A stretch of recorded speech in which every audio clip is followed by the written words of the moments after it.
세상의 모든 맏며느리님들 안녕하세요. 저는 요즘 들어 맏며느리가 가진 무게감을 온몸으로 느끼고 있는 시집생활 10년차 구독자입니다. 뭐 맏며느리 힘들다 힘들다 말로만 들었지 여기 올라오는 사연들에 비하면 천사 같은 시댁을 가지고 있는 저는 단 한 번도 실제로 힘들다고 느껴본 적이 없었는데요. 갑자기 깨닫게 된 데는 다 이유가 있겠죠. 바로 저희 동서들 때문입니다. 톡톡 사연에 올라오는 억울한 일들이야 뭐 하루 이틀이겠냐만 다른 건 몰라도 제 사연이 그 누구보다 억울하고 그 누구보다 통쾌하게 복수했다 장담할 수 있을 것 같네요. 여러분 혹시 원단 수저라고 들어보셨나요?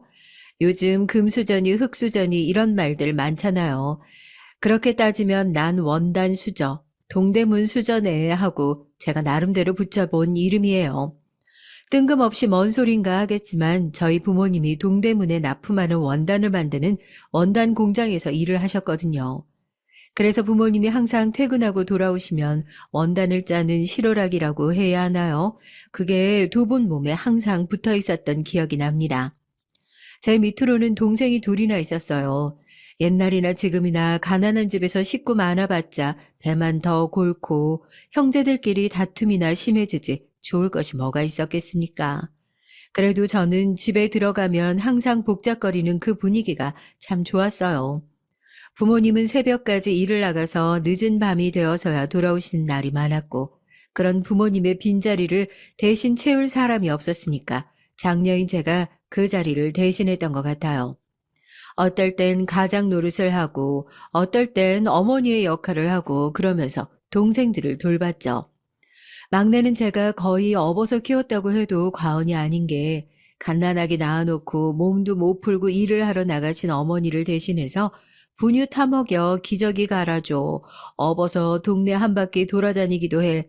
저를 처음 본 사람들이 세상에 쟤는 대체 언제 사고를 쳤길래 얼굴이 저렇게 어려 보이는데 저만한 애가 있냐고 혀를 찰 정도로 그렇게 동생들을 잘 돌봤습니다.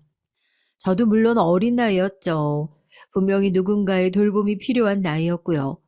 그런데 제 밑으로 아기새처럼 입을 벌리고 매일 앙알앙알 울어대는 동생들을 보면 나도 누군가의 돌봄이 필요해란 그 단순하고 소소한 부탁이요. 굉장히 철없는 투정인 것 같은 생각이 들 정도였어요. 늘 저를 돌보기보다는 동생들을 챙겼기에 스스로를 챙겨야 한다는 그 자연스러운 돌봄에서 저는 늘 뒷전이었다. 이렇게 얘기할 수 있겠네요. 너무 책임감이 강했던 탓이었을까요? 저한테 일어나는 모든 불행들이 꼭 제 책임은 아닐까 그런 생각이 들 정도로 어느 순간 부담감이 확 커진 것 같았습니다. 그냥 동생을 잘 돌보는 언니, 제 역할은 거기서 딱 끝났어야 맞는 건데 말이에요. 저희 둘째가 항상 몸이 안 좋았어요. 모르겠어요. 아직도 동생이 왜 그랬어야 했는지 잘 이해가 안 되거든요. 부모님한테도 항상 아픈 손가락이었죠.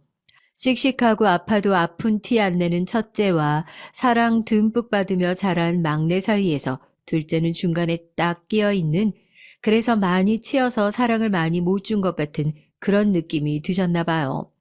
여튼 어릴 때부터 그렇게 잔병치레가 많던 둘째는 저랑 연년생이라 정말 단짝처럼 붙어 다녔어요. 저도 이상하게 막내보다 둘째한테 더 정이 많이 가는 느낌이었죠. 같은 학교에 다녔고 같이 하교를 하고 나면 늘 같이 시간을 보냈는데 어렸을 땐 잔병치레라고 생각했던 아리가 나이를 먹으면 먹을수록 더욱 심각해져 갔습니다. 둘째는 그렇게 제가 고등학교 2학년, 둘째가 고등학교 1학년일 때 백혈병 판정을 받았어요. 상태가 급속도로 나빠져서 손 쓸 새도 없었죠. 그냥 저희는 하루가 다르게 마르고 죽어가는 둘째를 발만 동동 구르면서 지켜볼 수밖에 없었습니다. 저랑 가장 친했던 둘째는 무균실 안에서 저한테 이렇게 매일 아플 거면 차라리 빨리 죽어버렸으면 좋겠다. 스스로 저주의 말을 퍼부으면서 점점 더 말라가고 약해져 갔습니다. 투병 생활이 길었다면 가족들은 지쳤겠지만 희망이라도 찾을 수 있었겠죠. 둘째는 그 고통을 참아내는 것조차 버거웠나 봅니다. 말도 안 되게 허망하게 병원에 입원한 지 3개월 만에 세상을 떠났어요. 너무 슬프고 놀라면 눈물도 나오지 않는데 혹시 아세요? 둘째가 병원에서 사망했다는 소식을 전달받고 저는 가슴 정 가운데 커다란 대포알을 맞은 것 같은 기분이 들더라고요. 마치 있어야 할 자리에 장기들이 제대로 있지 않고 가슴 가운데 뻥 하고 구멍이 뚫린 것 같은 기분이었어요. 둘째가 갑자기 아팠던 것, 그래서 병원에 입원했던 것, 투병 생활을 오래 하지 못하고 세상을 떠난 것, 그것들 중에서 누구 하나의 잘못이라고 할 부분은 하나도 없던 게 분명했습니다. 그렇지만 저는 그게 제 탓은 아닐까 그때부터 원인을 알 수 없는 죄책감에 쫓기고 시달렸어요. 내가 어렸을 때 잘 챙기지 못했던 것 때문에 그랬던 것은 아닐까. 용돈이 모자란다고 둘째가 맨날 먹고 싶다고 졸랐던 불량식품을 몰래 사줬던 게 그게 몸에 차곡차곡 쌓여서 잘못된 것이 아닐까. 내가 그때 뭘 해줬더라면, 내가 그때 무슨 힘이 되었더라면 둘째가 아프지 않고 건강한 모습으로 지금까지 나랑 같이 학교에 다니고 있지 않을까. 그런 말도 안 되는 만약의 조건을 달아가면서 지나가 버린 시간을 붙잡고 되돌려 보려고 괴로워했습니다. 동생이 죽고 난 이후로 달라진 건 저뿐만이 아니었어요. 가난했지만 단란했던 집안 분위기 역시 완전히 달라졌죠. 그렇게 변한 가족들 사이에서 가장 적응을 하지 못했던 건 제가 아니었을까요? 가족들은 항상 억지로 웃으려고 했지만 모두들 말하지 않아도 둘째 빈자리를 느낀다는 듯이 곧이어 그 웃음이 사그라지곤 했습니다. 그 정적 속에서 저는 또 죄책감에 시달려야 했고요. 지금 생각해보면 거기에 내 잘못이 뭐가 있나 싶죠. 그런데 그땐 참 그랬어요. 그런 죄책감을 해소하기 위해서 좀 더 빨리 돈을 벌 궁리를 했었던 것 같아요. 고등학생이었잖아요. 하고 싶은 공부도 많았고 나름대로 꿈도 있었죠. 항상 아픈 둘째가 마음에 걸린다고 했잖아요. 의사가 됐든 간호사가 됐든 병원에서 일을 해서 아픈 둘째를 꼭 낫게 해주고 싶다. 그런 꿈이 있었거든요. 이미 둘째는 세상을 떠나고 없었지만요. 그런데 그런 꿈을 쫓을 생각은 하지 않았어요. 당장 마음속에 무겁게 쌓여있는 죄책감을 털어내기 위해 이런 사소한 것들은 접어놓고 살아야 된다. 그렇게 저를 다잡았습니다. 그래서 제가 처음 시작했던 일이 뭐였냐고요? 동대문의 의류 도매 사업이었습니다. 그래도 저도 부모님에게 어깨너머로 배운 게 있으니까요. 원단을 하시는 부모님 아래서 자라면서 자연스럽게 옷과 가까워졌고 남들은 꼭 옷만 만들고 옷 팔라고 태어난 사람 아니냐고 할 정도로 일을 잘 했어요. 제가 다시 꿈을 꿀 수 있게 된 계기도 결국 돌이켜 생각해 보면 그 옷 사업 때문이었네요. 어느 정도로 장사가 잘 됐냐면요. 그렇게 도매로만 제가 뚫어놓은 거래처가 중국, 일본을 포함해서 몇백 곳이나 될 정도로 단기간에 폭발적인 성장을 했습니다. 제가 도매 시장에 의류를 만들어서 가지고 나오잖아요. 그럼 다음 주가 되면 동대문 도매 시장에 제 옷을 따라한 옷들이 쫙 깔렸어요. 2주가 지나잖아요. 지하상가며 옷가게 제 옷을 포함해서 제 옷을 베낀 디자인까지 쫙 깔리는 거예요. 동대문 도매시장이 그렇게 유행에 민감한데 저는 항상 제가 시작했다 하면 유행이 됐던 거죠. 다른 업체들도 이번엔 저기가 뭘 만들려나 뭘 어떻게 따라해야 하나 목이 빠져라 기다릴 정도였고요. 아무리 잘 따라해봤자 원조 이기긴 힘들잖아요. 그렇게 도매 장사로만 100억대의 수익을 달성하기까지 딱 9년이 걸렸네요. 사치가 심한 성격도 아니어서 아직도 그 돈의 80%도 쓰지 않고 고스란히 그 돈을 제 통장에 묻어두었습니다. 가족들이 필요할 때 아무런 조건 없이 아무런 생각 없이 도와주기로 했고요. 통장에 돈이 그렇게 차곡차곡 쌓인다고 달라질 건 크게 없었습니다. 여전히 동생의 기일이 되면 가족들이 일주일 전부터 한마디도 나누지 못할 정도로 어두운 것도 마찬가지였고, 제가 아무리 좋은 선물을 해주고 좋은 곳에 데려가줘도 행복하게 웃는 뒤에 어두운 그림자가 끼는 건 한결같았죠. 그렇지만 저한테는 아주 작고도 큰 변화가 하나 생겼습니다. 바로 그동안 가슴 깊이 묻어두고 살았던 꿈 생각이 스멀스멀 올라오더라고요. 그때 도매 장사가 한참 잘 나갈 때였고, 그렇게 살다가 자식한테 물려주기만 했어도 더 큰 돈을 벌 수 있었을지 몰라요. 코로나가 막 터질 때여서 온라인 쇼핑이 한참 뜰 때였으니까 제가 묶어놓은 해외 거래처들 상대로 장사만 잘 했어도 100억이 뭐예요. 몇백억대 부자는 되지 않았을까요? 꿈이란 게 그렇게 간절하고 무서운 거더라고요. 돈을 아무리 벌고 먹고 싶은 걸 아무리 먹고 백화점에 가서 붙어있는 가격표를 보지 않고도 물건을 척척 사는 사람이 됐는데도 못 이룬 꿈 생각이 여전히 계속 나는 겁니다. 결국 저는 큰 결심을 하고 어머니를 앉혀놓고 제가 그동안 못했던 속 얘기를 꺼내놨어요. 엄마, 그거 기억나? 내가 우리 둘째 고쳐주고 싶다고 의사가 되든 간호사가 되든 병원에서 일하는 사람이면 난 둘째 고칠 수 있다고 그렇게 얘기했었잖아. 나도 둘째가 아팠으니까 그냥 빨리 낫길 바라는 마음에서 한 얘기인 줄 알았는데 그게 아니었나 봐. 그게 내가 못 이룬 꿈이었나 봐. 이제 성공했다 싶으니까 나도 그 못 이룬 꿈 생각이 계속 나더라고. 엄마, 지금 잘 되고 있는데 앞으로 더 잘 될 일만 남은 것 같은데 내가 이거 다 포기하고 꿈 쫓아가겠다 하면 엄마 나 응원해 줄 수 있어? 이런 얘기를 꺼내니까요. 제 얘기를 듣고 계시던 엄마가 갑자기 손에 얼굴을 묻고 막 우시는 거예요. 서럽게 엉엉 소리를 내면서 우시니까 저도 당황해서 엄마한테 왜 우냐. 엄마가 싫다고 하면 나 이 일 계속하겠다. 벌 만큼 벌어놔서 우리 네 식구 먹고 살 걱정은 당분간 안 해도 된다. 엄마를 그렇게 달랬거든요. 그런데 엄마가 막 아니라고 고개를 저어요. 그런 게 아니라 너무 미안하다고. 너무 미안해서 그렇다고 제 손을 쓸어내리면서 우시는 거예요. 아이고, 우리 딸 미안해서 어떡해, 미안해서. 둘째 잃었다고, 셋째 걸린다고, 우리 첫째 생각이 나는데도 내 뒷전으로 밀어놓았는데, 엄마한테 이 얘기 꺼내기가 얼마나 힘들었을까. 엄만 다 알고 있었는데, 사는 게 너무 각박해서, 둘째 잃고 정신이 없다는 핑계로 그렇게 꾸역꾸역 뒤로 밀어왔어. 엄마 원망해도 할 말이 없는데 그거 하나만 알아줬으면 좋겠다. 우리 가족 중에 네 덕을 봐서 고마워하는 사람은 있어도 네 덕만 보고 살자 그런 심보 고약한 사람 없어.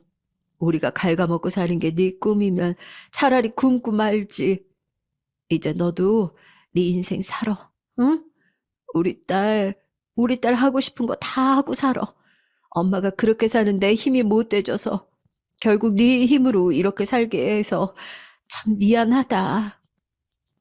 엄마도 저에게 말을 하지 못했지만 9년 동안 가족을 위해서 희생하다시피 살아온 저에게 미안한 게 참 많았던 모양입니다. 그렇게 저희 둘이 끌어안고 펑펑 울었어요. 좀 늦긴 했지만 그래도 올바른 길로 돌아온 것 같다고 아빠도 너 그렇게 다 포기하고 일하는 모습 보면서 성공하는 게 기쁘긴 했어도 못 간 길에 대한 후회가 짙을까봐 걱정을 했답니다. 아무도 저에게 씌워주지 않은 죄책감과 책임감이라는 굴레를 벗어던지고 그렇게 29, 늦으면 늦고 빠르다면 빠른 시기에 저에게도 다시 한번 제 꿈을 찾아 도전할 기회가 주어졌습니다. 늦었다고 속상해하기보다는 30살이 되기 전에 그래도 내가 할 수 있는 일에 도전할 수 있다는 게 얼마나 다행이냐. 그렇게 매일 감사해 했어요. 9년을 쉬었는데 공부가 어디 쉬었겠냐고요? 그래도 동대문 도매시장에서 버티던 악과 깡으로 오로지 근성만으로 4년제 지방대학 간호과에 들어가는 데 성공했습니다. 저도 대학을 안 가봤으니까 대학교에 대한 환상이 있었을 거 아니에요. 대학만 들어가면 공부는 학교에서 알아서 시켜줄 것 같고 캠퍼스의 로망을 즐길 수 있을 것 같고 아휴 그런데 간호학과 나와보신 분들 자녀들 간호학과 보내신 분들은 다 아실 거예요. 절대 쉬운 공부가 아니에요. 늦게 시작한 공부라서 기본적인 내용을 따라가는데도 남들보다 배로 시간이 걸렸습니다. 뭐 의대 가는 것보다야 쉬웠겠지만 들어와서 공부한 걸로 따지면 의사 못지 않다고 장담할 수 있어요. 또 학교만 졸업한다고 해서 간호사가 될 수 있냐? 그것도 아니잖아요. 간호사가 되려면 면허가 있어야 하고 국가고시를 준비해야 하는데 학교에서 배우는 것을 쫓아가기만 하는데도 숨이 턱까지 차는데 이러다가 시험 공부를 오래 해야 될 수도 있겠다. 학교만 졸업하고 면허 시험에는 명함도 못 내밀고 떨어질 수 있겠다. 불안한 생각이 들더군요. 그때 학교 홈페이지며 공터에 가면 왜 과외시켜드립니다 하는 핸드폰 번호 써있는 전단지들 있잖아요. 그것처럼 같이 공부할 사람을 모집한다는 홍보글이 많이 올라와 있었습니다. 저처럼 간호사 국가고시를 준비하는 사람들이나 공무원 시험을 준비하는 사람들끼리 모여서 기출문제도 풀어보고 같이 공부도 하는 그런 자리가 있었죠. 제가 남편을 처음 만난 것도 그곳에서였어요. 도저히 이대로 혼자서는 공부할 수 없겠다 싶어서 찾아갔죠. 다들 공부하려고 모인 사람들이었고 시험 합격이라는 공통의 조건을 가지고 있는 사람들이었으니까 저희는 생각보다 똘똘 뭉쳤습니다. 저까지 간호사 국가고시를 준비하던 사람이 둘, 7급 공무원 시험을 준비하던 사람이 셋이었는데 그중 하나가 남편이었고요. 거기 들어가서 공부는 이런 식으로 해야 하는구나. 공부를 잘하는 사람은 이런 식으로 시간을 보내는구나. 그걸 많이 배웠던 것 같습니다. 특히 남편은 그중에서도 성실함이 무기인 사람이었어요. 스터디 시간이 아침 9시부터 저녁 6시까지다라고 하면 아침 7시에 나와서 밤 9시에 공부를 마치고 퇴실을 하는 악발이었죠. 시험에 합격한다면 저렇게 공부하는 사람이 되겠다. 저도 혀를 내둘렀으니까요. 어쨌든 저는 남편을 쫓아다니면서 열심히 공부를 했습니다. 사심이 하나도 없었다고 하면 거짓말이고 처음에 연애할 생각으로 쫓아다니기보단 말씀드렸던 것처럼 공부 잘하는 사람한테 공부하는 방법을 배우려고 쫓아다녔던 것 같아요. 공부만 하는 사람이었으니까 정신 갈리거나 힘들 때 의지할 곳이 어디 있었겠어요. 늘 붙어 있고 같이 공부하는 사람들끼리 대화 자주 나눴고 그렇게 저희는 같이 공부를 하던 사이에서 서로에게 좋은 영향력을 주는 연인 관계로 발전하게 됐죠. 연인이 되고 조금 더 가까운 사이가 되면서 달라진 점은 서로에 대한 얘기를 하는 시간이 길어졌다는 거였습니다. 저도 남편에게 제가 왜 이 일을 하다가 다시 공부를 하러 이곳에 돌아오게 됐는지, 왜 그런 꿈을 꾸게 됐는지, 아픈 동생이 결국 어떻게 됐는지 얘기를 했어요. 사람들과 가깝게 지내지 않고 본인 얘기를 좀처럼 꺼내지 않던 남편은 대부분의 시간을 제 얘기를 들어주는데 보냈습니다. 저도 뭔가 말하고 싶지 않은 사정이 있구나 하고 더 이상 캐묻진 않았어요. 그런데 저희가 연인이 된 지 얼마 되지 않아 남편이 이유 없이 공부에 빠지는 날들이 종종 생겼습니다. 공부를 하러 모이면 누구보다 늦은 시간까지 열심히 공부를 하던 남편이었고 시험에 누구보다 진심이라 하루라도 공부를 빼먹지 않고 하는 것을 알고 있는데 갑자기 일주일에 두세 번 정도 공부하는 시간을 빼먹는다니까 이상한 생각이 들더라고요. 거기다가 참여 태도가 불성실하다면서 같이 공부하는 클럽에서 빼버리는 게 어떻겠냐는 얘기까지 나올 만큼 대체 뭐 때문에 이렇게 공부를 빼먹는 건지 제대로 물어봐야겠다 싶었습니다. 그리고 그날 저녁 저는 남편의 집 앞에서 무작정 남편을 기다려봤어요. 원룸들이 모여있는 곳에서 잠시만 한눈 팔아도 놓칠 것 같아서 골목 끝을 몇 번을 왔다 갔다 했는데 저녁 시간을 훌쩍 넘긴 시간에 저기서 누군가 검은 봉투를 들고 작업화를 들고 털레털레 걸어오는 겁니다. 하루 종일 집 앞에서 기다렸던 제 남편이었어요. 너 지금 어디 갔다 오는 거야? 오늘 공부는 왜 빼먹은 거고? 그 옷차림은 다 뭐야? 너 어디 공사판이라도 있다 온 거야? 일이 아니라 인생이 지쳐 보이는 표정을 하고 머쓱하다는 듯이 웃으면서 잠깐 얘기 좀 할 수 있냐고 동네에 있는 놀이터로 저를 데리고 가는 남편의 발걸음이 그렇게 무거워 보일 수가 없었습니다. 놀이터에 도착해 그네에 앉아 앞뒤로 흔들거리기만 하고 좀처럼 말을 꺼내지 않는 남편이 답답해서 자리에서 막 일어나려고 할 때 그제서야 그동안 무슨 일이 있었는지 이 얘기를 꺼내더라고요. 나한테 남동생이 둘 있거든. 사실 네가 동생 둘이 있다는 얘기를 했을 때 그런 것까지 나랑 꼭 맞는구나 싶어서 놀랬다니까. 내 동생들은 재작년에 공시에 다 합격해서 지금 7급 공무원 생활하고 있어. 공부는 내가 제일 먼저 시작했는데 내가 제일 늦었던 거지. 나도 너무 억울한 게 정말 공무원이 내 길이 아니라서 이렇게 시험에 매번 떨어지는 건가 싶을 정도로 운이 나빴어. 4년 동안 정말 종이 한 장 차이로 떨어진 적도 있었고, 다 붙은 시험이었는데 사고 때문에 면접에 가지 못해서 떨어졌던 적도 있었어. 운도 한두 번 없어야지 4번이나 없으니까 이것도 내 실력인가 싶더라. 집에서도 이제는 더 이상 지원해 줄 수 없다. 동생들은 벌써 합격했는데 아직까지 장남이 돼서 이러고 있는 내 모습이 한심하신 것 같더라고. 나도 염치가 있는데 그 상황에서 지원을 해달라는 말은 못하겠고, 그렇다고 여기서 포기하고 돌아가면 내 인생에 너무 큰 후회로 남을 것 같아서 올해가 마지막이다 하고 준비하고 있어.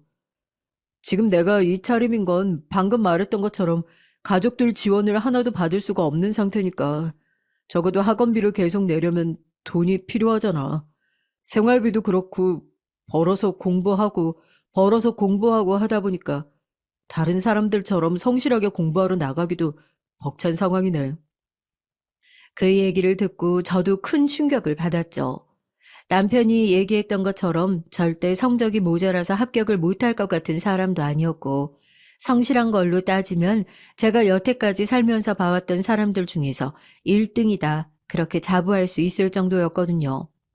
가족들한테 손을 벌릴 수 없어 본인 스스로 벌어가며 공부를 하다 보니까 다른 사람들과 똑같이 생활하는데 어려움이 있다는 얘기를 듣고 순간 짠하다라는 생각보다 내가 이 사람에게 어떻게 도움이 될 수 있을까 먼저 생각나더라고요. 그리고 이 정도로 성실한 사람이면 내 인생을 담보로 한번 투자해 볼 만한 가치가 있지 않을까 그런 생각도 들었고요. 놀이터에 마주 앉아 한참을 말없이 그렇게 시간만 흘려보냈고 저는 고민 끝에 남편에게 조심스럽게 제안을 하나 했습니다. 지금 어떤 사정인지는 충분히 알았어. 근데 그거 알고 있지? 나름대로 손을 벌리지 않고 공부를 해야겠다 결심을 했을 거고, 그래서 일을 하면서 공부를 병행하고 있다는 것도 잘 알고 있는데, 이렇게 해서는 절대 합격 못해. 그건 너도 알고 있는 거 아니야? 이러다가 일도 공부도 둘 다 놓치는 사람밖에 못 돼. 그래서 말인데, 너만 괜찮다면 내가 너를 위해서 투자를 해보고 싶어. 뜬금없이 투자를 하겠다는 얘기에 남편이 놀라 저를 쳐다봤고 저는 계속해서 말을 이어나갔습니다. 얘기했잖아. 나 아주 어렸을 때부터 일을 시작했고 그래서 공부를 하는데 부족함이 없겠다 생각이 들어서 공부를 시작했던 거야. 성실한 거 그거 하나 믿고 투자를 해보려고. 내가 다른 건 몰라도 사업을 오래 하면서 잘 될 거, 안 될 거, 그거 하나는 확실하게 알아보는 눈이 생겼거든. 학원비며 생활비며 필요한 게 있으면 내가 지원해 줄게. 대신 공짜 아니야. 이번 시험에서 확실하게 합격하고 나랑 결혼하자. 나한테 갚아야 할 빚은 결혼하고 나서 천천히 갚아 나갔으면 좋겠고. 어떻게 생각해? 남편이 공부하는데 필요한 비용을 지원해 주겠다는 얘기만으로도 깜짝 놀랐을 텐데 이번 시험에 합격하고 나면 저와 결혼하자는 청혼까지 했으니 얼마나 놀랐겠냐고요. 아직도 그 어두운 밤에 놀이터 가로등 불빛 아래서 눈을 크게 뜨고 저를 쳐다보던 남편의 눈빛이 기억납니다. 그치만 저도 나름대로 확고한 무언가가 있어서 그런 제안을 했던 거였어요. 망설이는 남편을 몇 번이고 다시 설득해서 그렇게 남편은 돈 걱정 없이 마음 편히 다시 공부에만 전념할 수 있었습니다. 그런 남편을 보며 매일같이 자극받고 더 열심히 공부를 할 수 있었고요. 그렇게 남편은 7급 공무원 시험에 저는 간호사 자격 시험에 나란히 합격을 할 수 있었습니다. 둘 다 성실함이 무기인 사람들이니까 이런 결과가 나올 수 있을 거라 예상은 했지만 그래도 예상했던 결과를 받아들이는 건 또 다른 얘기잖아요. 제 합격 소식을 먼저 듣고 남편의 합격 소식을 듣자마자 정말 뛸 듯이 기뻐서 같이 얼싸안고 눈물을 흘렸어요. 저는 그렇게 시험에 합격하자마자 대학병원 신규 간호사로 일을 시작하게 됐고 남편도 발령을 받은 상태였죠. 남편은 합격을 하면 결혼을 하자는 그 약속을 잊지 않고 결혼을 하자 저에게 한 발 늦은 청혼을 했습니다. 저희 집에서는 제가 한 결정이니 별다른 반대 없이 받아들였지만 남편 집안은 또 그렇지가 않았어요. 처음 시댁에 인사를 갔는데 시어머니가 못마땅한 표정으로 저를 맞이하셨습니다. 그리고 이어지는 볼멘 소리에 기가 죽을 뻔도 했지만 전부 예상하지 못했던 일은 아니었으니까요. 신규 간호사? 늦은 나이에 이제야 사회생활 막 시작하는 두 사람인데 뭐 가진 게 있고 모은 게 있다고 뭐가 그렇게 급해서 결혼을 하겠다는 거야? 너 네 동생들 못 봤어? 지금 네 동생들 선자리 들어오는 여자들 보면 대기업부터 어디 의사, 검사, 사짜 직업 여자들이 결혼하자고 줄을 섰어. 네가 조금만 급하게 굴지 않더라도 더 좋은 사람이랑 결혼할 수 있는 기회는 널렸는데 굳이 꼭 이렇게 급하게 결정을 해야겠니? 더 기다리면 좋은 혼처자리가 들어올 텐데 왜 이렇게 성급하게 저랑 결혼을 해야만 하는지 시어머니는 불만이 가득하신 것처럼 보였습니다. 그렇지만 남편의 태도도 단호했어요.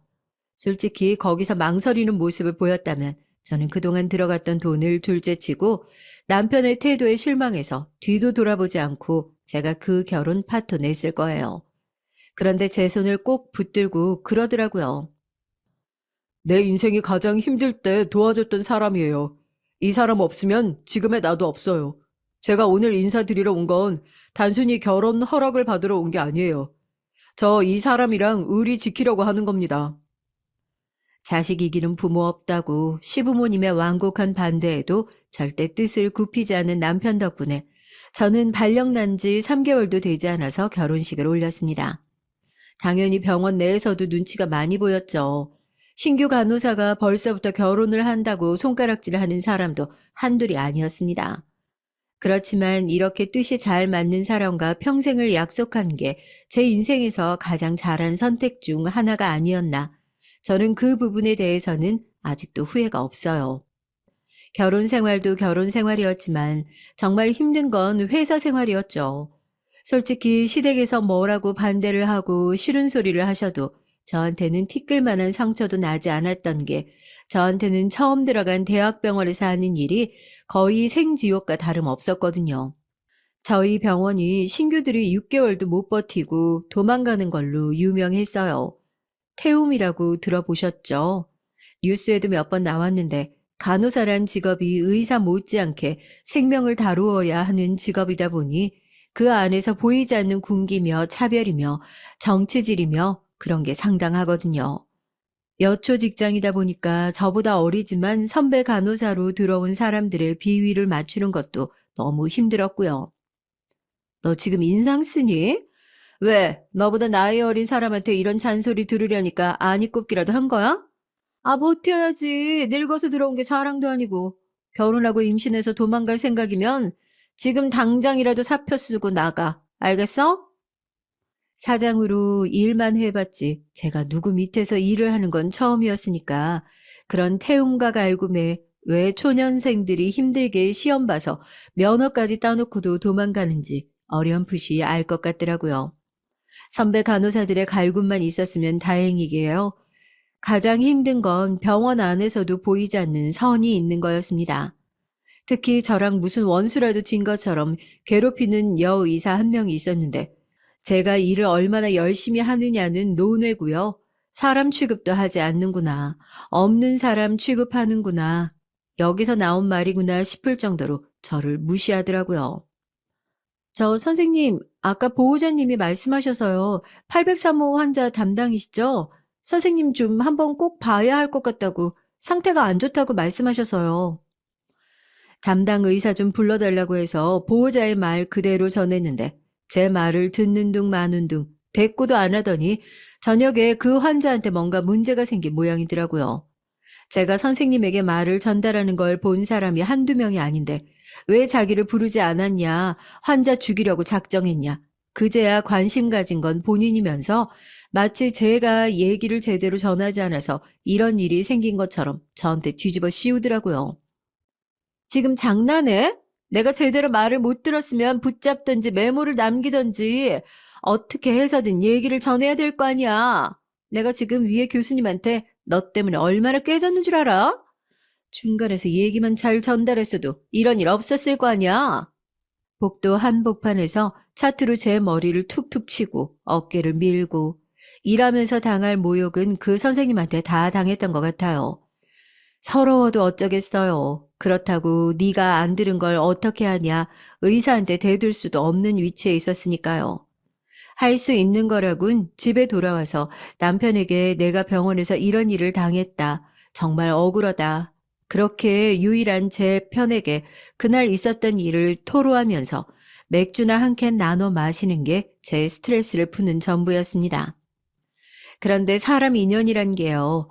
왜 옷깃 하나 스치면 인연은 인연이라고. 그 선생님과 저는 정말 악연이다. 병원 밖에서 만나면 정말 가만두지 않을 거다. 그렇게 이를 부득부득 갈고 있었는데 생각보다 정말 빨리 다시 만나게 된 겁니다. 그것도 아주 웃기는 인연으로 말이에요. 첫째 서방님, 그러니까 남편 바로 아랫동생이 결혼할 여자가 있다. 의사다. 그렇게 자랑을 했었는데 막상 결혼할 여자를 데리고 와서 보니 비껴지세요. 병원에서 저를 쥐잡듯이 잡던 그 여자 의사가 제 동서 될 사람이라고 집에 인사를 온 거예요. 동서도 믿기지 않는다는 듯이 눈만 꿈뻑꿈뻑 뜨고 저를 쳐다보더라고요. 선생님이 왜 여기 계세요? 설마 선생님이 제 형님이신 거예요? 여기서 이 결혼 절대 반대다. 저 의사 완전 사이코패스다 난리를 치고 결혼을 없는 그림을 기대하셨겠지만 그러진 않았어요. 서방님이 이 사람과 꼭 결혼해야겠다 허락을 받으러 온 거였고 시부모님들도 그제야 우리 집안에 수준 맞는 며느리가 들어왔다면서 쌍수 들고 환영하는데 거기서 제가 난리를 치고 반대해봤자 저만 이상한 사람이 되는 거죠. 외려 병원에서 있었던 일은 일이지 않냐. 공은 공이고 산은 산이 집안에서는 사이좋게 지내보자 어른스럽게 인사를 받아줬습니다. 그렇게 저를 죽어라 괴롭히던 의사는 제 동서로 들어왔고 동서가 우리 집으로 들어온 지 6개월 되지 않아 막내 서방님도 의사인 동서의 소개를 받아 결혼을 하게 됐어요. 졸지에 저는 두 동서 모두 의사로 둔 간호사 형님 타이틀을 얻게 됐답니다. 그런데요, 뭐 병원에서 그렇게 사람들 무시하고 깔보는 동서가 집 식구가 됐다고 크게 달라지기라도 했겠어요. 사람 본성 어디 안 간다고 하잖아요. 병원에서 말도 안 되는 트집을 잡아서 괴롭히는 못된 심보는 여전했고, 그래도 형님 동서지간의 우애가 걱정이 되긴 됐는지 집에 와서 형님 그건 일이잖아요. 기분 상하신 거 아니죠? 하면서 사람을 슬슬 긁는데 저도 슬슬 짜증이 났던 터였죠. 두 동서는 의사라서 통하는 게 얼마나 많으신지 가족 모임에서 다 같이 모여서 얘기를 할 때도 저만 쏙 빼놓고 자기들끼리 정보를 공유하고 똘똘 뭉치더라고요. 동서들 무슨 얘기를 그렇게 재밌게 해? 부동산 얘기하는 거야? 그쪽 땅 잘 보는 부동산 하나 알고 있는데 내가 소개라도 시켜줄까? 형님 괜찮아요. 형님이 부동산이요? 알아도 저희가 더 잘 알죠. 원래 의사들끼리는 그런 정보도 잘 공유해요. 형님도 관심 있으시면 조금 더 공부를 하지 그러셨어요. 그래도 가족들끼리 다 같이 있는 자리에서는 남편이 저의 든든한 아군이 되어 주었습니다. 서방님과 동서들이 그렇게 한편이 되어 저를 은근히 갈구고 비웃으려는 눈치라도 보이면 남편이 나서서 제가 얼마나 대단한 사람인지 사회 경험으로 따지면 이 사람 따라올 사람이 없다느니 나서서 제 자랑을 해주는 덕분에 동서들 사이에서 기 안 죽고 잘 버티고 있었죠. 남편이 저를 막아주는 만큼 동서들도 자기들끼리 더욱 똘똘 뭉쳤습니다. 저도 속으로 병원이 아니라 집에서 한번 걸려봐라. 그때는 안 참고 본때를 보여줘야겠다. 이만 열심히 갈고 있었죠. 제 이런 분노가 한 방이 터지기까지는 그렇게 오랜 시간이 걸리지 않았습니다. 아버님 환갑이 코앞으로 다가왔거든요. 아버님은 요즘 세상에 누가 환갑을 챙기냐면서 60대면 젊어서 요즘엔 환갑 챙기면 욕먹는다 말씀은 그렇게 하셨지만 그래도 은근히 가족들이 환갑을 챙겨주길 기대하시는 눈치였고 저랑 남편도 아버님 환갑 겸 가족잔치를 어떻게 치러야 하나 고민하고 있던 터였어요. 교대 근무가 끝나고 집에 가려는데 어머님이 갑자기 시댁으로 저를 불러들이시더라고요. 아무리 그래도 네가 첫째고 너는 우리 집안의 맏며느리인데 이렇게 큰 행사가 있을 때 주도적으로 나서서 뭔가 해봐야 하지 않겠어? 아버지 환갑잔치 때 가족들끼리 다 모여서 식사라도 제대로 함께 하던지 아니면 요즘에 환갑 기념해서 여행도 많이 간다던데 둘째네랑 셋째네랑 잘 상의해서 가족 행사 한번 잘 기획해봐라. 맏며느리면 그 정도는 할 줄 알아야지. 처음에 그렇게 죽어라 반대하시던 어머님이셨지만 그래도 중요한 집안 행사를 앞두니 맏며느리인 저에게 뭐 한번 해봐라 얘기해 주시는 게 제 입장에서는 웃기지만 참 감동이었어요. 그래도 어머님이 나를 며느리라고 인정을 해주긴 하는구나 하는 그런 느낌이요. 저 역시도 시집 와서 처음 준비해보는 큰 행사였으니까 제대로 해내고 싶은 마음이 컸습니다.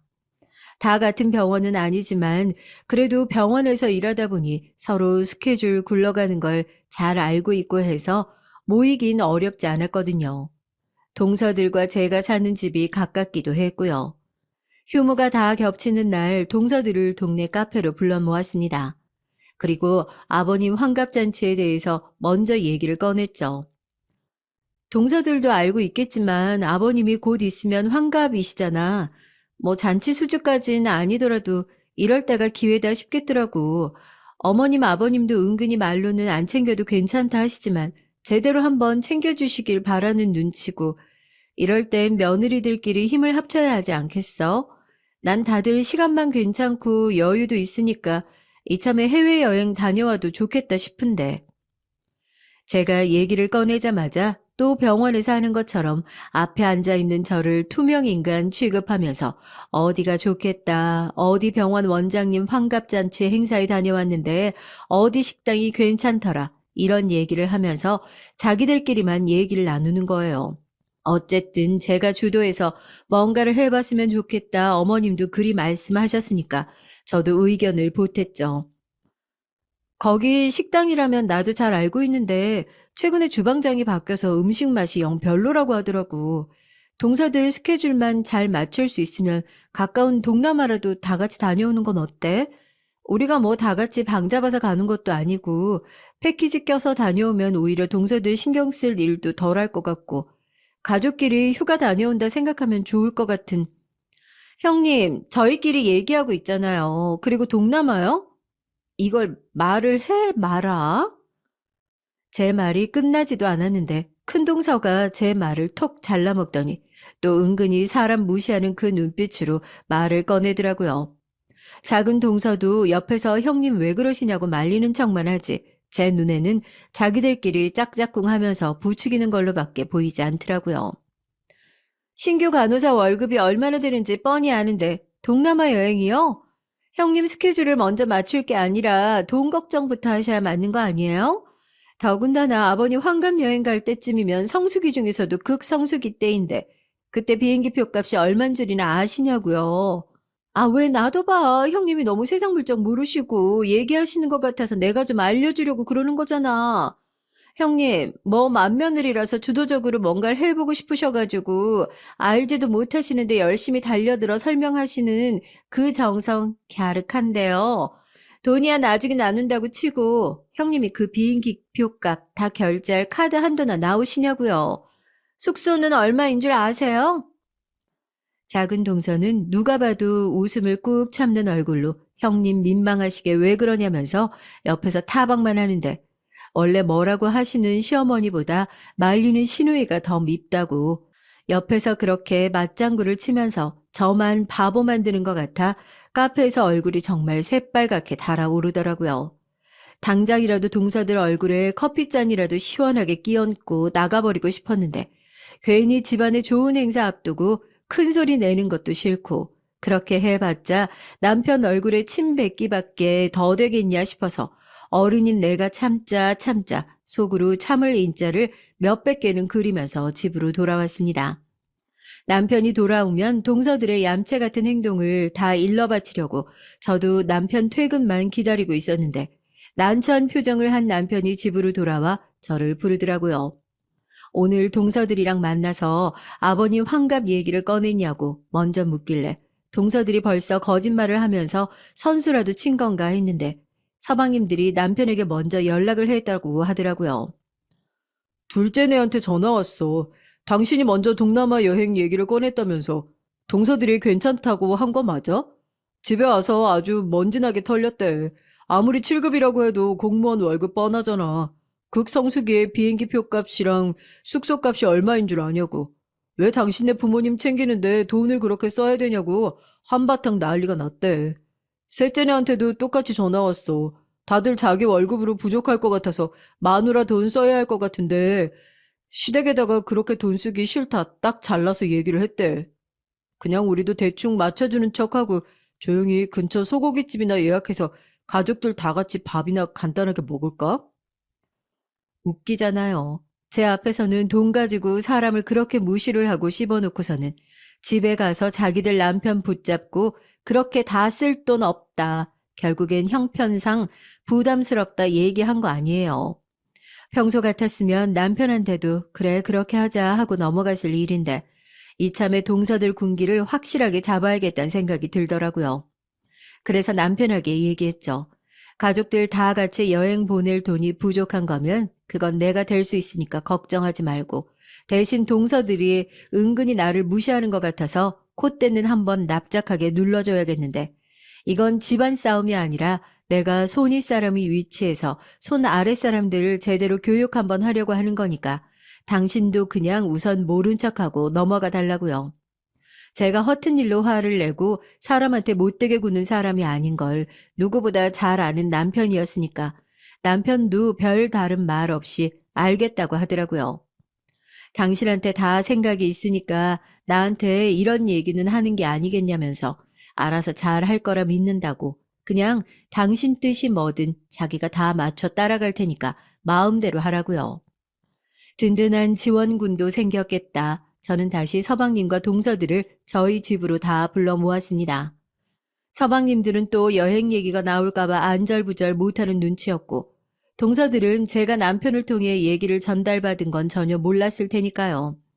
얼마나 큰일이라고 사람을 이렇게 자꾸 오라가라 하냐며 오자마자 톡톡 쏘는 말투로 짜증을 내더라고요.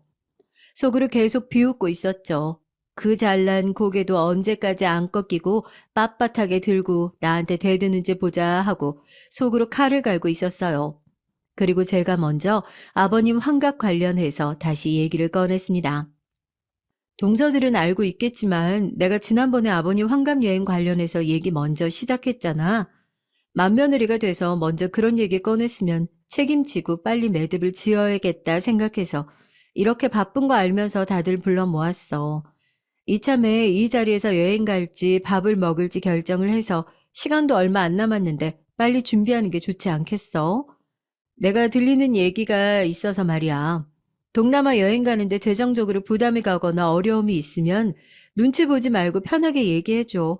그래도 다 같이 가는 가족 여행인데 돈 때문에 망설여지거나 부담 느끼면 먼저 얘기를 꺼낸 내 입장에서도 미안할 일이잖아. 우리 식구 몇이나 된다고 여행 비용이야 우리 쪽에서 대면 그만이니까 혹시라도 부담스럽다 싶으면 편하게 얘기해 달라고. 제가 먼저 돈 얘기를 꺼내니까 동서들도 제대로 긁힌 눈치더라고요.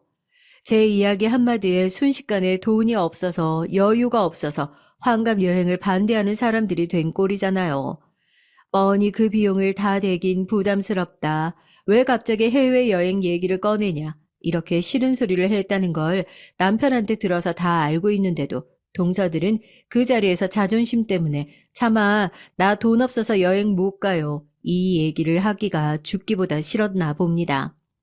병원에서 하던 대로 벌은 못 버리고 저한테 큰 소리를 내면서 반격을 하더라고요. 형님, 누가 들으면 저희가 돈이 없어서 여행을 못 가는 줄 알겠어요. 저희인 형님 생각해서 그런 거잖아요. 아니, 지난번에도 말했잖아요. 저희 다 병원에서 일해요. 형님, 간호사 월급 빤히 하는데 너무 저희 앞이라고 허세 부리시는 거 아니에요? 형님 말씀이 맞죠? 지금 은근슬쩍 저희 불러 다 모아놓고 너희 부담되면 안 가도 괜찮다. 내가 그 비용 다 대줄게. 이런 말씀 하시는 게 사실 형님이 부담되시니까 이런 자리도 만드신 거 아니에요? 형님, 저희 진짜 괜찮아요. 부담이 되시는 건 형님이시겠죠. 바쁜 사람들 모아다가 이런 쓸데없는 잔머리 굴리시는 그 정성이 정말 갸륵한데요. 형님도 아시다시피 저희가 정말 잘 나가고 바쁜 사람들이에요. 이런 장단에 맞장구 쳐줄 여유가 없어요. 자존심이 제대로 긁힌 동서들이 저한테 마구 퍼붓고 서방님들도 이건 좀 심하지 않나 싶어서 저희 남편 눈치를 슬슬 보면서 자기 마누라 뜯어 말리기 바빴는데 같은 병원에서 일하고 있는 큰 동서 있잖아요. 다시 생각해봐도 이 동서가 제일 악질이긴 하거든요. 그 동서가 제 자존심을 제대로 긁는 카운터 펀치를 날렸습니다. 이거 나봐. 형님 말씀이 다 맞아요. 이번에는 형님 장단에 저희도 대충 맞춰드릴 테니까 저희가 말리는 식으로 하고 형님한테 부담 안 가는 선에서 가족들끼리 다 같이 식사나 하고 그러자고요. 대신 다음부터 이런 집안 대소사 상의할 일 있으면 저희끼리 할게요. 굳이 이렇게 바쁜 사람들 모아 불러놓고 시간 뺏지 않으셨으면 좋겠네요. 저희가 어떤 차이가 있는지는 형님이 제일 잘 아실 거 아니에요? 제 말 알아들으셨죠? 병원 밖에서 가족일 포함해서 사적으로 말 걸지 않으셨으면 좋겠다. 그 말씀 드리는 거예요. 저희는 아무래도 급이 다르니까요. 기어이 급까지 운운하면서 난동을 피우는 동서들의 모습을 저도 이미 다 예상했던 바였죠. 이제 그만하면 됐다고 자기 따끔하게 한마디 하겠다고 저를 막아서는 남편을 밀치고 동서들에게 제대로 한 방 먹였습니다. 급? 방금 급이라고 했어, 동서? 아무래도 급이 다르긴 하지. 100억이나 벌어놓고 공부가 아쉬워서 뒤늦게 공부해서 간호사 일을 하고 있는 나랑 생계형으로 꾸역꾸역 의사 일을 하고 있는 동서들이랑 급이 같으면 그건 내가 억울할 일 아니겠어? 그 표정 뭐야? 영 안 믿기는 눈치인데 정 안 믿기면 이거라도 보든지. 동서가 나한테 그런 얘기했지. 비행기표 한 번 다 결제할 돈이나 있냐고. 내 통장 잔고 보면 누구 앞에서 지금 급 따져가면서 생쇼하고 있는지 쪽팔려서 말 못 걸 텐데. 괜찮겠어? 저는 핸드폰을 켜서 그동안 모아뒀던 통장 잔고를 보여주고 연회비가 300만 원씩 나가는 블랙카드를 동서들 앞에서 보여줬죠. 말뿐인 허세라고 생각하고 신경도 안 쓰던 동서들도 제가 집어던진 핸드폰을 주워들더니 이건 조작 아니냐, 이게 잔고가 맞냐, 핸드폰을 몇 번 만져보더니 사실 확인이 끝났는지 아무 말도 못하고 입만 떡하니 벌리더라고요. 그 와중에 눈치 없는 둘째 서방님이 거드는 바람에 동서들 꼴은 더욱 우스워졌어요. 형수님, 어쩐지 저희 형이 갑자기 결혼을 하겠다고 그렇게 가족들 앞에서 데려왔을 때 형님이 뭐 대단한 일 하시는 분일 거다 저희끼리 그런 얘기를 했어요. 당신 뭐해 빨리 형수님한테 사과 안 드리고 뭐 개원을 하려면 부자인 인맥이 있어야 한다 그런 소리나 할 줄 알지. 눈앞에 있는 귀인도 못 알아보는 주제에 무슨 투자를 하고 개원을 하겠다고. 형님, 저는 진짜 형님 괜찮다고 진작부터 생각했어요. 형님도 작은 형님 성격 아시잖아요. 저한테 옆에서 맞장구 제대로 안 치면 국물도 없다고 협박을 하는 통에 전 그냥 옆에서 거들지도 않았어요. 모른 척 듣고만 있었던 거예요. 네? 야, 너까지 진짜? 작은 동서는 성격이 박쥐 같은 건지 눈치가 빠른 건지 몰라도 큰 동서에게는 더 이상 콩고물이 떨어지지 않을 거라는 걸 직감했는지 바로 저에게 붙어서 아부를 하는데 정말 그 꼴이 너무 우습더라고요. 그 와중에도 큰 동서는 그 알량한 자존심을 지키고 싶은지 얼굴이 시뻘개져서는 죄송하다는 말 한마디를 제대로 하지도 않고 집으로 도망치듯 홀랑 가버렸습니다. 그 일이 있고 나서 며칠 후에 병원에서 갑자기 할 말이 있다면서 저를 불러내더니 그제서야 쭈뼛쭈뼛 사과를 하더라고요. 형님, 죄송해요. 저 집에서도 많이 혼났어요. 병원에서 제가 그동안 해온 짓이 있어서 용서가 안 된다는 것도 잘 알고 있는데 형님이 한 번만 봐주시면 안 될까요? 저 형님이 들었던 것처럼 개인 병원 개원하려고 하는데 돈도 모자라고. 동서, 죄송하다는 말이 죽어도 안 나왔는데 개원 앞두고 나한테 뭐라도 받아먹고 싶으니까 이제야 그 말이 입에서 떨어지나 봐. 사과도 다 때가 있는 법이야. 사람이 염치가 있어야지 지금 누구한테 무슨 부탁을 하는 거야? 동서가 그동안 병원에서 나한테 해왔던 행동 제대로 징계는 받아야 하지 않겠어? 나 간호과장한테 그동안 있었던 일 다 전달했어. 앞으로는 가족이라도 얼굴 붉힐 일은 만들지 않았으면 좋겠네. 그리고 한마디 덧붙였죠. 병원에서 가족 일이라도 사적인 일로 말 안 걸어줬으면 좋겠는데 수준이라는 게 있잖아? 하고요. 동서가 했던 말을 그대로 돌려주니 묵은 채증이 다 내려가는 것처럼 속이 뻥 뚫리더라고요. 지금 동서는 병원에서 사내 괴롭힘으로 한바탕 혼나고 잔뜩 풀이 죽어 다니고 있는 중입니다. 저도 이쯤 군기 잡았으면 됐다 싶어서 적당히 벌 주고 봐줄까 그렇게 생각 중이에요. 이번 일을 통해서 저희 동서들도 뭔가 깨우친 점이 있으려나요? 저 잘했죠, 구독자님들. 앞으로도 돈 자랑은 이렇게 현명하게 꼭 필요할 때만 해가면서 살아보려고요. 필요할 때가 언제든 꺼낼 수 있는 무기 하나 정도는 만들어 놓으시길 꼭 추천드립니다. 안녕하세요. 저는 정년 퇴직을 하고 제2의 인생을 시작한 70대 남자입니다. 젊은 시절부터 꿈이었던 도예 공방을 다니기 시작한 지 이제 거의 10년 정도 되는 것 같네요. 아무것도 없이 빈손으로 상경해서 결혼하고 아이들을 키우는 동안 최선을 다해서 가정을 위해 살아왔습니다. 물론 그 시간들이 제게는 소중하고 아주 행복했죠. 정년퇴직을 하고 나니 처음에는 무엇을 해야 할지 아무것도 모르겠더군요. 뭔가 허탈하기도 하고 속 시원하기도 하고 복잡한 마음이 들었습니다. 그때 제게 도움을 준 것이 당시의 며느리였어요. 제가 이렇게 표현하는 이유는 지금은 며느리가 아니기 때문입니다. 아들과 헤어졌거든요. 하지만 그 아이는 우리 딸들보다도 더 저를 많이 따르고 제게 용기를 준 소중한 아이랍니다. 오늘 드릴 얘기도 우리 며느리에 대한 얘기예요. 저와 아내 사이에는 딸 둘, 아들이 하나 있습니다. 연년생으로 딸을 낳고 더 이상은 자식 계획이 없었는데 집에서 아들은 있어야 한다고 워낙 성화라 나이 터울이 좀 있습니다. 아들이 귀한 집에서 태어난 막내는 정말이지 말 그대로 온 가족들의 귀여움을 잔뜩 받았죠. 특히 저희 어머님 과장 좀 보태면 첫돌이 되기 전까지 품에서 내려놓는 시간이 거의 없을 정도였어요. 아내와 제가 맞벌이를 해야 하는 상황이라 아이들은 할머니 손을 많이 탔는데 그 중에서도 막내가 제일이었죠. 그래서 그런지 막내는 위에 두 딸아이와는 다르게 때도 많이 쏘고 엄살도 심하고 투정도 심했답니다. 요즘 TV에서 보니까 금쪽이라는 말이 많이 쓰던데 딱 우리 막내가 그랬어요. 어릴 때 사고도 많이 쳤는지 그때마다 할머니 치마폭에 숨어서는 요리조리 피해 다니게 바쁜 아이였습니다. 아마 제 얘기를 듣고 계시는 분들은 부모가 되어서 그걸 가만히 뒀냐고 하실 수도 있겠죠. 네, 맞는 말씀입니다. 그걸 엄하게 가르쳤어야 하는데 귀한 아들이라고 무조건적으로 감싸고만 도는 어머니를 이기지 못하고 시기를 놓친 것은 두고두고 후회를 했답니다. 막내는 자라면서 숱한 사고를 쳤지만 가장 큰 사고는 결혼이 아닐까 싶네요. 대학교 졸업반일 때였어요. 어느 봄날 갑자기 여자애 하나를 집에 데리고 오더니 대뜸 결혼을 한다고 하더라고요. 너무 놀란 저희는 만우절 때 못했던 장난을 그제서야 하나 그런 생각까지 했습니다.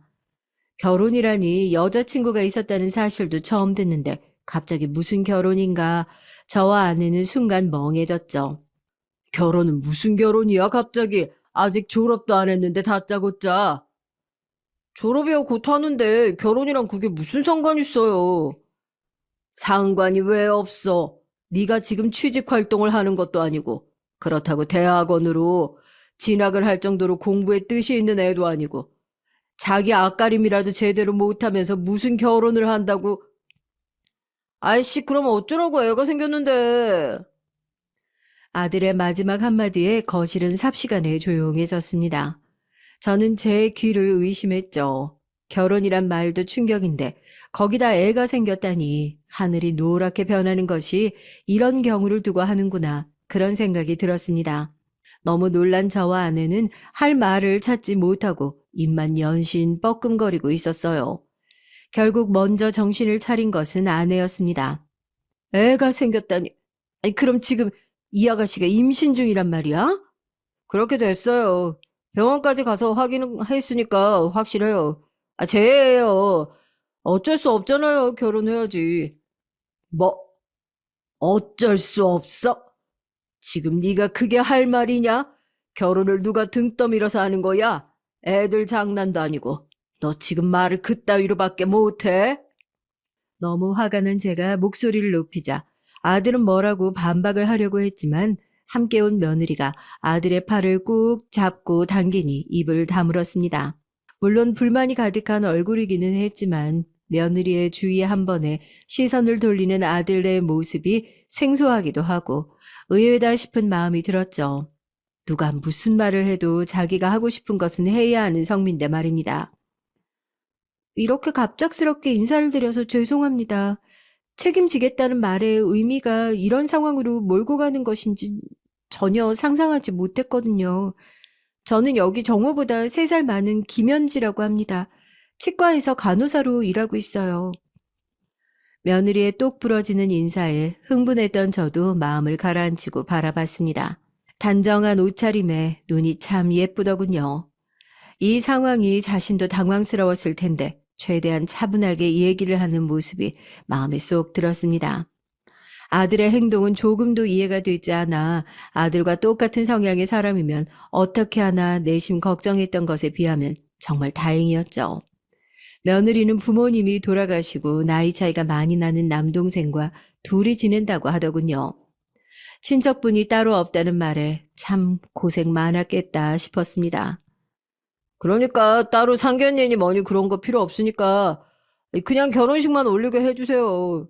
결혼해도 들어와 살 거니까. 이놈아, 결혼이 어디 도깨비 방망이로 뚝딱해서 해결되는 건 줄 알아? 그리고 둘이 결혼하면 아직 고등학생이랑 남동생은 어쩌고? 생각이 있는 거야, 없는 거야? 둘이서 얘기는 하고 말하는 거냐?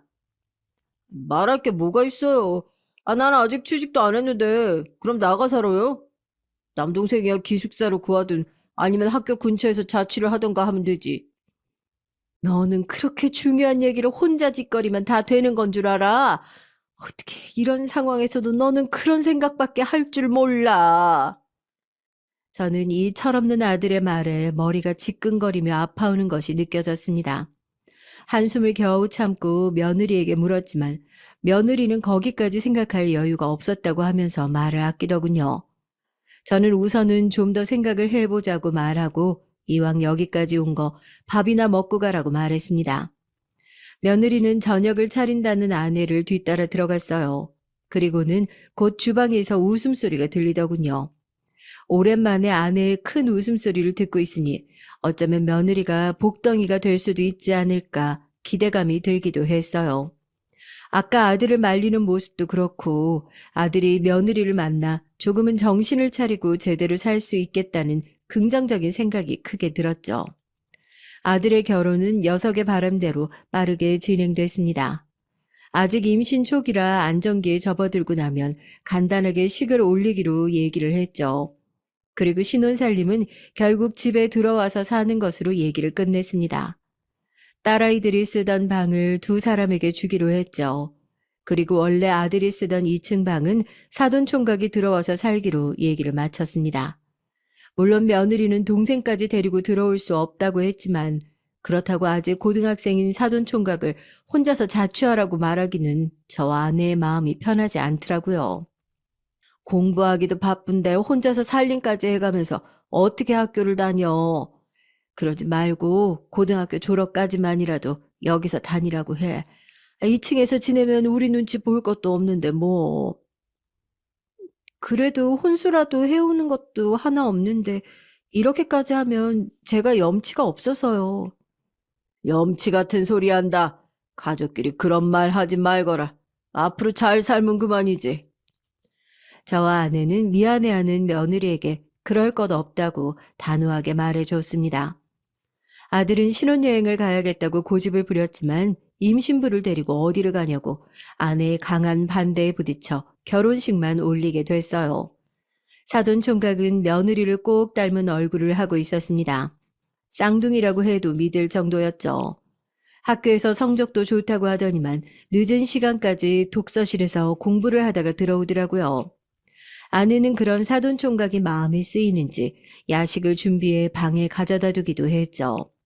사돈 총각은 그때마다 감사하다는 편지를 꼬박꼬박 남겨서 아내의 큰 기쁨이 되기도 했답니다. 며느리는 입덧이 좀 심한 편이었는데 아들 녀석은 귀찮아하면서도 어디서 보고 들은 것은 있는지 며느리가 먹고 싶어 하는 것들은 부지런히 사다가 대령하는 모습을 보이기도 했어요. 아내와 저는 이런 평화로운 일상이 계속해서 이어졌으면 좋겠다 싶었고요. 하지만 불행이라는 것은 예고도 없이 찾아왔습니다. 그날은 며느리가 병원을 가는 날이었어요. 아들 녀석이 취업 박람회를 가야 한다고 해서 결국 아내가 며느리와 병원을 다녀오기로 했죠. 그런데 병원에 간 아내에게서 울먹거리는 목소리로 전화가 왔습니다. 아이가 잘못됐다는 얘기를 하더군요. 저번 검진 때까지만 하더라도 멀쩡하던 아이가 왜 갑자기 잘못되었다고 하는 것인지 순간적으로 이해를 하지 못하고 무슨 소리냐고 되물었습니다. 아내는 길게 한숨을 내쉬고는 어렵게 말을 이어갔어요. 의사 선생님께서 아기 심장이 더 이상 뛰고 있지 않는다고. 그래서 지금 수술 들어가기로 했어요. 아휴, 이 녀석은 전화도 안 받네요. 세아가는, 세아가는 괜찮은 거야? 세아가한테 무슨 문제 생긴 건 아니래? 네, 다행스럽게 산모에게 이상이 있는 건 아니라고 하는데 애가 지금 정신을 못 차리고. 그러니까 당신이라도 정신 차려야지. 괜히 애 앞에서 울지 말고 정신 차려. 지금 갈 테니까. 저는 전화를 끊자마자 자리에서 일어나려고 했지만 다리에 힘이 들어가지 않았어요. 마른 하늘의 날벼락이란 말이 이런 경우를 두고 하는 말이구나 싶었습니다. 부랴부랴 달려간 병원에서 눈물 범벅이 된 아내를 만나자마자 저 역시도 참았던 눈물이 흘렀습니다. 하지만 그 슬픔이 어디 며느리만 하겠어요. 저희는 수술을 마치고 나오는 며느리 앞에서만큼은 의연하기로 약속을 하고 병실로 들어갔습니다. 의사 선생님께서는 하루 이틀 정도는 입원을 하는 것이 좋다고 했죠. 마취에서 깬 며느리는 저와 아내의 얼굴을 보자마자 큰 소리로 눈물을 터뜨렸습니다. 끊임없이 죄송하다고 말하는 며느리를 아내는 꼭 껴안아주며 그 누구의 잘못도 아니라고 말했죠. 저 역시 며느리의 손을 잡아주며 탓할 필요 없이 사람의 힘으로 어쩔 수 없는 일이었다고 말했습니다. 그렇게 한참을 울다가 쓰러져 잠든 며느리를 두고 저희는 병실을 나왔어요. 때마침 아들이 헐레벌떡 뛰어오더군요. 아내가 남긴 문자를 본 듯 했습니다. 저희를 보자마자 어떻게 된 일이냐고 묻더니 결국 수술을 해야 했단 말에 한동안 말을 잃은 듯 서 있었어요. 저는 아들의 어깨를 토닥였습니다. 누구 잘못도 아니고 어쩔 수 없이 벌어진 일이야. 누구 탓할 일이 전혀 아니다. 바보같이 애 하나도 못 지키고. 이 녀석아, 어디 그런 말이 있어. 갑자기 그렇게 될 거라고 누가 생각하고 누구 탓을 하는 거야? 아니 그래도가 어디 있어. 아무리 생각이 없기로써니 그런 말을 입에 올리다니. 네가 진짜 정신이 제대로 박힌 놈이냐? 세아가 앞에서 그런 말 뻥끗만 해봐라. 내가 그날로 네 놈 다리를 부러뜨릴 테니까. 불같이 화를 내는 저와 아내의 반응에 아들도 눈치가 보이는지 알겠다고 말했어요. 하지만 누가 봐도 뚱한 얼굴로 병실로 들어갔죠. 표정 관리를 하란 말도 소용이 없었습니다. 며느리는 그런 아들의 얼굴을 보더니 이를 악물고는 고개를 돌려버렸죠. 아들은 그날 잠깐 얼굴을 보이고는 퇴원날 때까지 나타나지 않았어요. 사건 이후 아들과 며느리 사이는 눈에 띄게 벌어졌습니다. 취업 준비를 좀 하는 듯 하더니만 아들 녀석은 다시 삐뚤어지기 시작했죠. 매번 친구 집에서 자고 온다고 했지만 PC방에서 밤을 새워가며 게임에 빠져 있는 것 정도는 안 봐도 비디오였습니다. 며느리는 그런 아들의 만행에도 한마디 말을 하지 않더군요. 오히려 저와 아내의 미안해하는 모습에 괜찮다고 웃어 보이기까지 했어요. 게임에 빠져 허우적거리는 것까지는 그래, 그럴 수 있다고 생각했죠. 본인도 마음을 잡기가 어렵나 보다 넓은 마음으로 이해를 하려고 했죠. 하지만 아들의 행동은 점점 도를 넘기 시작했습니다. 어느 날 새벽에 술이 만취된 아들이 한 여자의 부축을 받아 집에 들어왔어요. 어처구니가 없더군요. 여자도 술에 잔뜩 취한 듯 했는데 제 얼굴을 보더니 화들짝 놀라 아들을 내팽겨 치듯이 하고는 사라졌습니다. 바닥에 널브러진 아들을 보고 있노라니 속에서 우라통이 터지는 기분이었어요. 언제 정신을 차릴 건지. 아버님, 그냥 이 사람 여기서 재울까 봐요. 그래라, 잘 생각했다. 마음 같아서는 집 밖으로 쫓아내고 싶다만 네 뜻이 그렇다면 그렇게 하렴. 내일 출근도 해야 하니 어서 가서 자고. 아버님도 이번 주가 마지막 출근이시죠? 너무 무리하지 마시고 천천히 정리하세요. 며느리는 방에서 이불을 가져오더니 아들에게 덮어주더군요.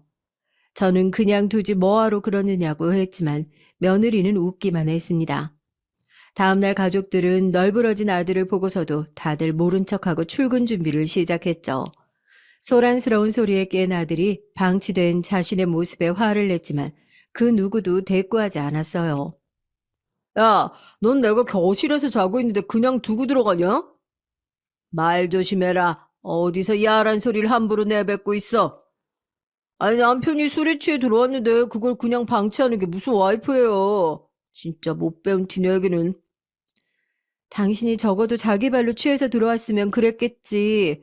늦은 시간까지 여자랑 술 마시다 못해 여자가 여기까지 데려왔는데 내가 뭐가 이쁘다고? 그래도 네가 할 도리는 해야 할 거 아니야. 당신부터 할 도리 하고 도리를 따지지 그래. 난 당신 아내지 당신 부모가 아니야. 며느리의 말에 아들이 버럭 소리를 질렀습니다. 시부모님들과 함께 산다고 그동안 집에서 큰 소리 한 번 안 내던 며느리였기에 내심 놀라기도 했지만 저와 아내는 조용히 보고만 있었어요. 하지만 아들이 금방이라도 주먹을 휘두를 것처럼 보이기에 들고 있던 숟가락을 세게 식탁에 내려놓았습니다. 네가 뭘 잘했다고 소리를 높여? 세아가 하는 말에 틀린 말이 하나라도 있냐? 네가 취직을 하기를 했어? 아니면 그 준비를 하기라도 했어? 사춘기도 아니고 게임에 빠져 집에도 안 들어오는 녀석이 어디서 큰 소리야? 아버지 누구 편이세요? 아이, 저도 제대로 살려고 했다고요. 내 가정을 깨버린 건 저 사람이란 말입니다. 애도 잃어버리고. 저는 더 이상은 참지 못하고 벌떡 일어났어요. 하지만 며느리의 행동이 더 빨랐습니다. 철썩 소리와 함께 아들의 얼굴이 돌아갔어요. 며느리는 크게 흥분한 것도 아니었습니다. 고요하게 아들을 노려보고만 있었죠. 아무리 철이 없어도 그렇지. 해야 할 말과 하지 말아야 할 말은 구분했어야지. 당신이 나보다 더 힘드니? 정말 아무리 어리다고 해도 이렇게까지 철부지인 줄은. 야, 네가 지금 날 쳤어? 아들은 분한 듯 며느리에게 달려들려고 했지만 저는 그런 아들의 팔을 붙들고 밖으로 나갔습니다. 거실로 나와서도 아들은 씩씩거리며 주방을 노려봤죠. 저는 아들에게 정신 차리라고 소리를 버럭 질렀습니다. 그리고는 도대체 무슨 생각을 하고 사느냐는 말과 함께 가정을 이뤘으면 적어도 책임감을 키워야 하지 않겠냐며 따끔하게 잔소리를 했죠. 하지만 아들은 제 말 따위는 들리지 않는 것 같았습니다. 다 필요 없다고 말하며 집을 나가버렸죠. 며느리는 죄송하다고 했지만 저도 아내도 오히려 우리가 더 미안한 마음에 역으로 사과를 했답니다. 그리고 출근한다고 자리에서 일어난 며느리를 보면서 저와 아내는 마주보고 한숨을 내쉬었죠. 제 마음은 무척이나 복잡했습니다. 귀한 딸내미 고생만 시키는 것 같아 마음이 아팠죠. 그런 며느리에게 상처만 주는 못난 아들놈이 원망스럽기도 하고요. 그렇게 둘을 그냥 둬도 될까 걱정이 되기도 했죠. 이러다 못 살겠다고 하면 어떻게 해야 하나 별의별 생각이 다 들었답니다. 그렇게 몇 달의 시간이 더 흘렀어요. 정년 퇴직을 하고 집에 있는 시간이 길어진 저는 아내와 많은 얘기를 나눴습니다. 아내는 앞으로 제가 원하는 일이 생길 때까지 집에서 푹 쉬었으면 좋겠다고 말했죠. 하지만 아들이 눈에 밟혀 마음이 가볍진 않았습니다. 며느리는 그런 제 마음을 알고 있는 사람처럼 최대한 아들과 부딪히지 않으려 노력했죠. 그게 너무나도 잘 보였습니다. 그때마다 저는 더 죄책감이 들었어요. 아버님, 너무 집에만 계시면 답답하실 수 있어요. 어머님이랑 여행 다녀오시는 건 어떠세요? 아니면 두 분이서 하실 수 있는 것들을 좀 찾아볼까요? 아니다. 뭘 그렇게까지. 저녁에 둘이서 동네 마실 다니는 것만으로도 충분해. 아버님 혹시 해보고 싶은 일은 없으셨어요? 너무 해보고 싶었는데 포기하셨던 일이요. 뭐든 다시 하실 수 있잖아요. 며느리는 무기력하게 시간을 보내는 것보다는 그게 더 좋을 것 같다고 하면서 제게 꿈에 대해 물어보더군요. 처음이었습니다. 제게 꿈이 있었던가 생각해 보게 되는 시간은 저는 며느리의 권유에 따라 정말 하고 싶은 일이 무엇인지 떠올리다가 도자기 공예를 시작했죠. 근처 공방을 다니면서 하나씩 배워나가는 재미가 무척이나 크더군요. 다른 가족들은 제가 뭘 하든 크게 관심이 없었지만 아내와 며느리만큼은 달랐답니다. 제가 뭘 만들어 보여주면 별것도 아닌데 호들갑을 떨면서 감탄해 줬죠. 특히 며느리는 자기 이름이 적힌 컵을 꼭 만들어 달라고 조르기도 했답니다. 하지만 저의 즐거움과는 반대로 집안 분위기는 점점 더 흉흉해졌습니다. 제가 염려했던 점들이 현실이 되어 가는 것 같았어요. 아들 내외는 이제 저와 아내와 상관없이 언성을 높이며 싸우는 일이 잦아졌죠. 당연히 그 원인은 아들에게 있었고요. 아들의 망나니 짓을 참는 것은 부모인 제가 봐도 보통 인내심으로는 할 수 없는 일이었거든요. 당신이 유흥비로 한 달에 얼마 쓰고 있는지 알아? PC방에 술집에 도대체 얼마를 써야 속이 시원하겠어?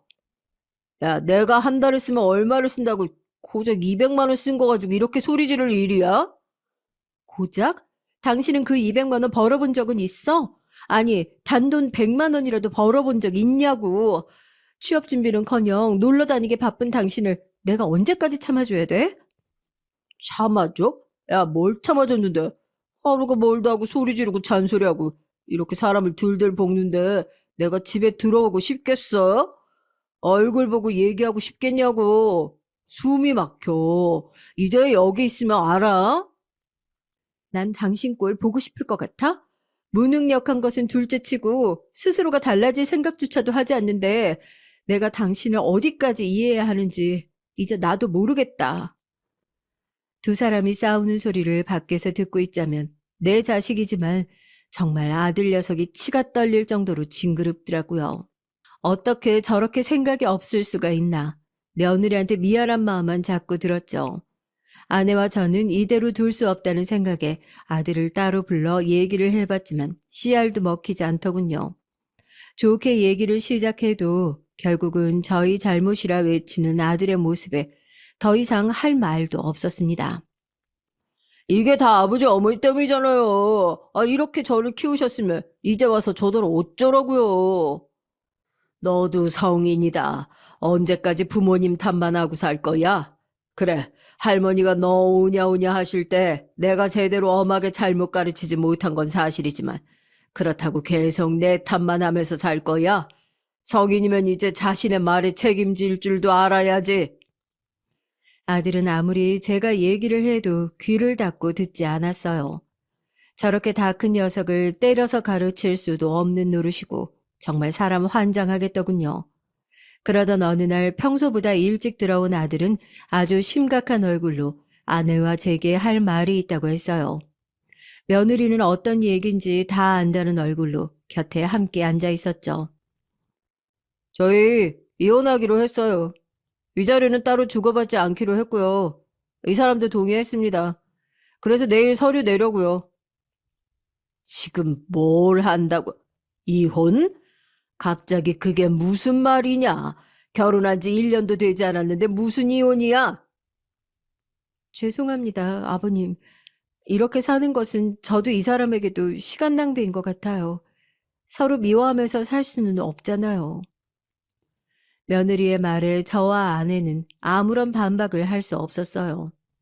아내는 아쉬움에 꼭 이혼을 해야겠냐고 물어봤지만 며느리는 슬픈 미소를 지으며 죄송하다는 말만 했죠.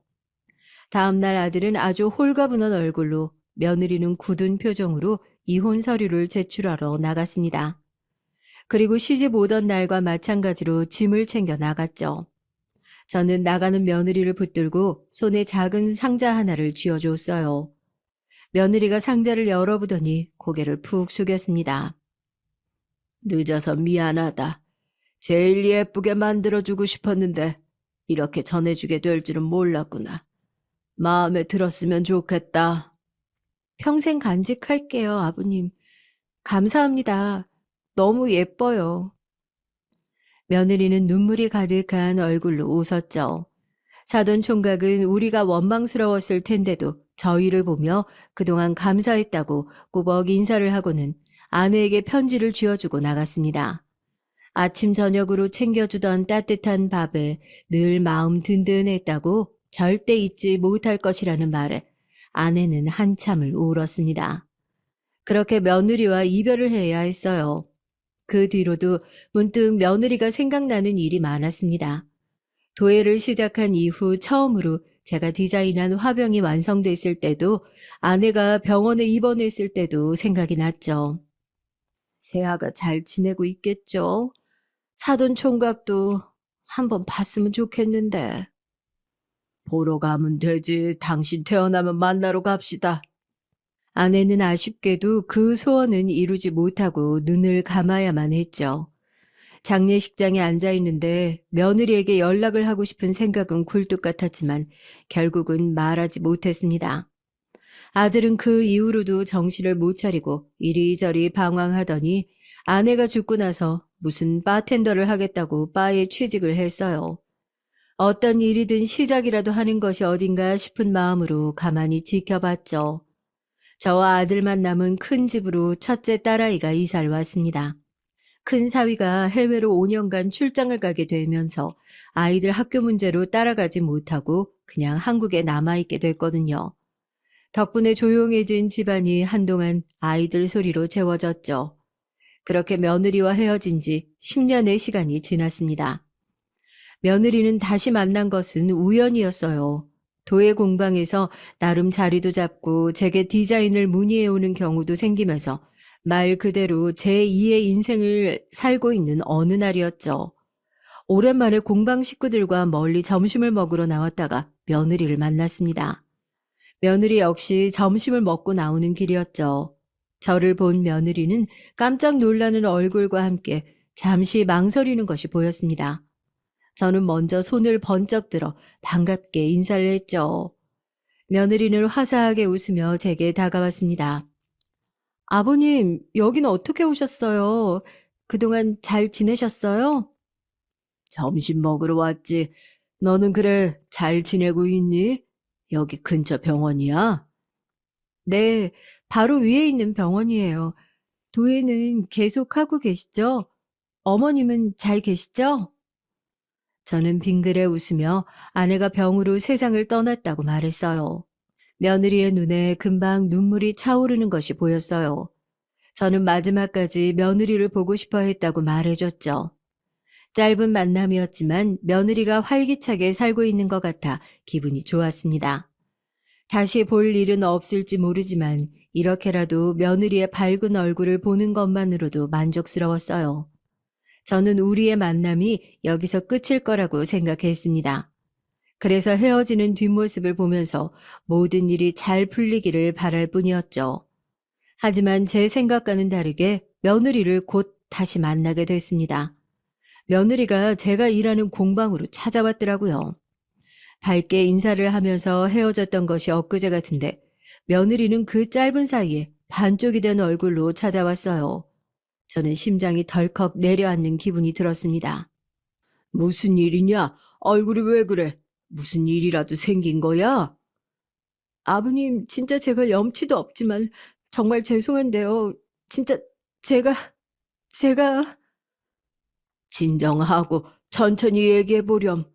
괜찮아, 진정하고. 저는 딸꾹질까지 하는 며느리를 차분하게 진정시키고 무슨 일인지 말해보라고 했어요.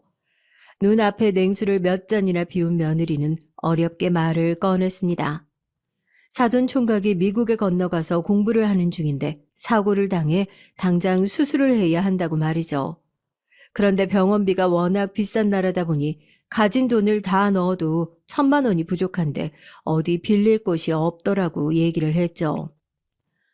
제가 지금 하는 소리가 얼마나 말도 안 되는 소리인지 잘 알고 있어요, 아버님. 그런데 정말 부탁드릴 곳이 없어요. 진짜 아버님 죄송해요.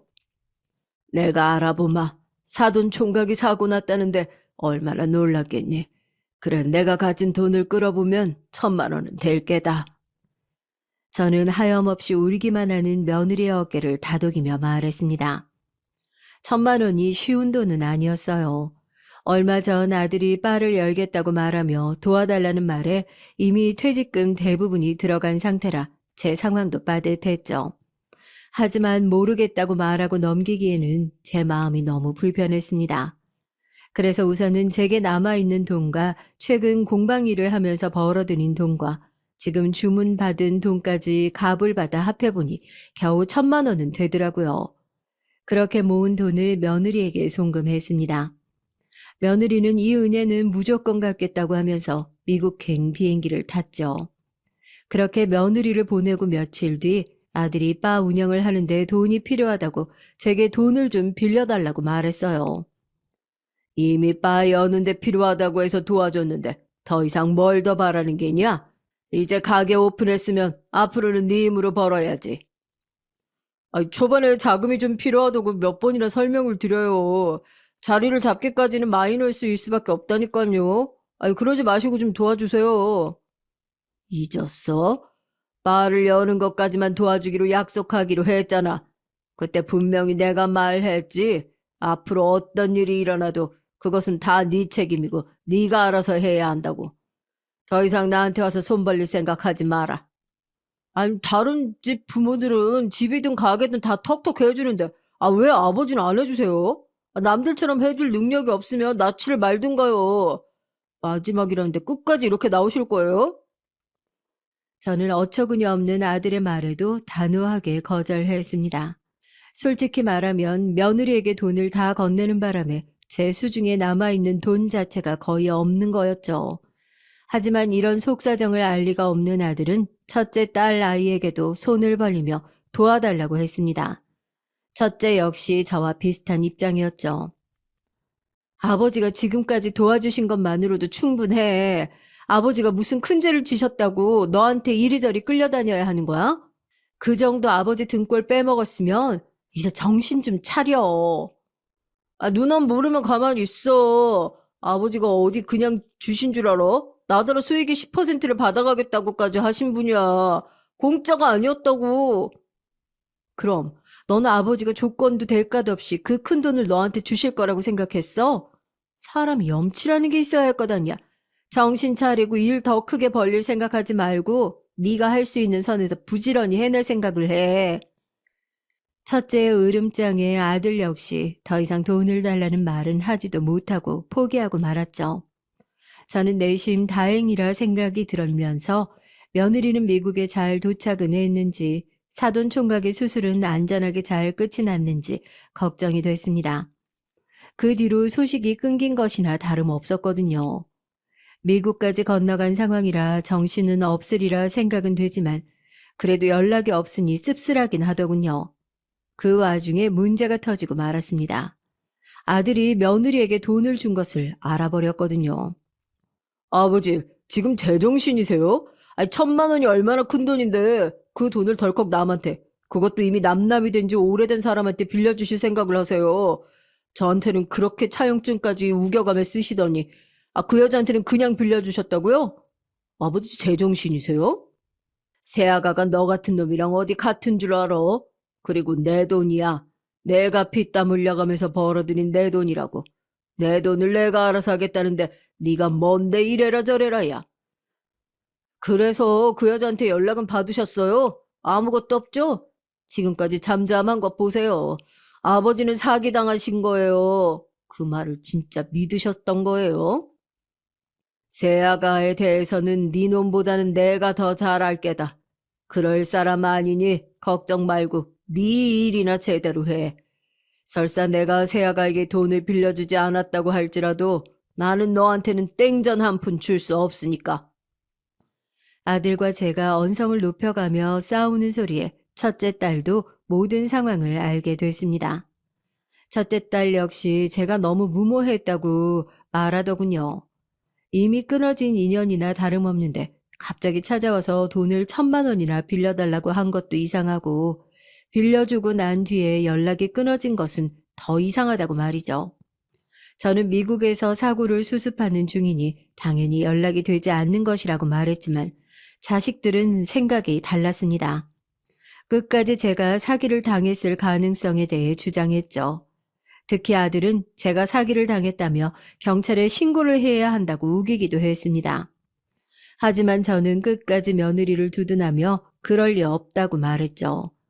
덕분에 아들과 제 사이는 더 이상 나빠질 것도 없을 만큼 최악이 돼버렸어요. 첫째 딸마저도 제가 너무 성급했다고 말하면서 사기의 가능성에 더 무게를 두고 있었던 터라 덩달아 소원해질 수밖에 없었죠. 시간이 흘러 달이 바뀌고 해가 바뀌자 가족들은 제가 사기를 당한 것이 확실하다는 반응이었습니다. 그리고 늦었지만 지금이라도 신고를 해야 한다고 했죠. 하지만 제 생각에는 변함이 없었습니다. 1,000만 원이에요. 1,000원이 아니라 1,000만 원. 아니, 그렇게 큰 돈을 사기당하셨는데 신고를 하지 않겠다니. 말이 되는 소리로 하세요. 네 놈이랑 헤어지면서 위자료라고는 한 푼도 안 받고 나갔다. 됐어. 위자료 줬다 생각할란다. 아니, 자기 자식 하나 챙기지 못한 사람한테 위자료는 무슨. 그때 아이만 제대로 지켰어도 우리가 이렇게까지는 안 됐다고요. 이놈이 아직도 그런 무식한 소리를. 그런 일은 누구의 잘못도 아니라고 몇 번을 더 말해야 알아. 내가 그런 말 입에 올리면 다리를 확 분질러 버린다고 했지. 아들은 어떻게 끝까지 자신의 편이 아닌 며느리의 편을 들 수 있느냐고 화를 냈답니다. 안 그래도 좋지 않았던 사이는 더 벌어져 이제는 남보다 못한 사이가 돼버렸어요. 아들은 결국 가게에서 지내겠다며 짐을 싸서 나가버렸습니다. 큰 집에 덩그러니 혼자 남게 되니 여간 쓸쓸한 것이 아니더군요. 저는 집을 처분하고 근처 작은 아파트로 옮기기로 결정했습니다. 집을 처분한 돈으로는 다니던 공방 옆에 제 작업실을 따로 만들었죠. 그리고 그곳에서 묵묵하게 주문받은 일들을 하면서 살았습니다. 딸아이들은 고맙게도 돌아가며 제가 살고 있는 곳을 찾아와 반찬이며 청소며 도와주었어요. 아들은 코빼기도 보이지 않았죠. 가끔 첫째 딸이 아들의 소식을 전해주기는 했어요. 바를 운영하는 것이 쉬운 일이 아니다 보니 고전하고 있다고요. 장사가 어디 쉬운 일이겠어요? 부지런하게 움직여 본 적이 없는 녀석이 가게를 한다고 했을 때부터 이상하다 싶더니만.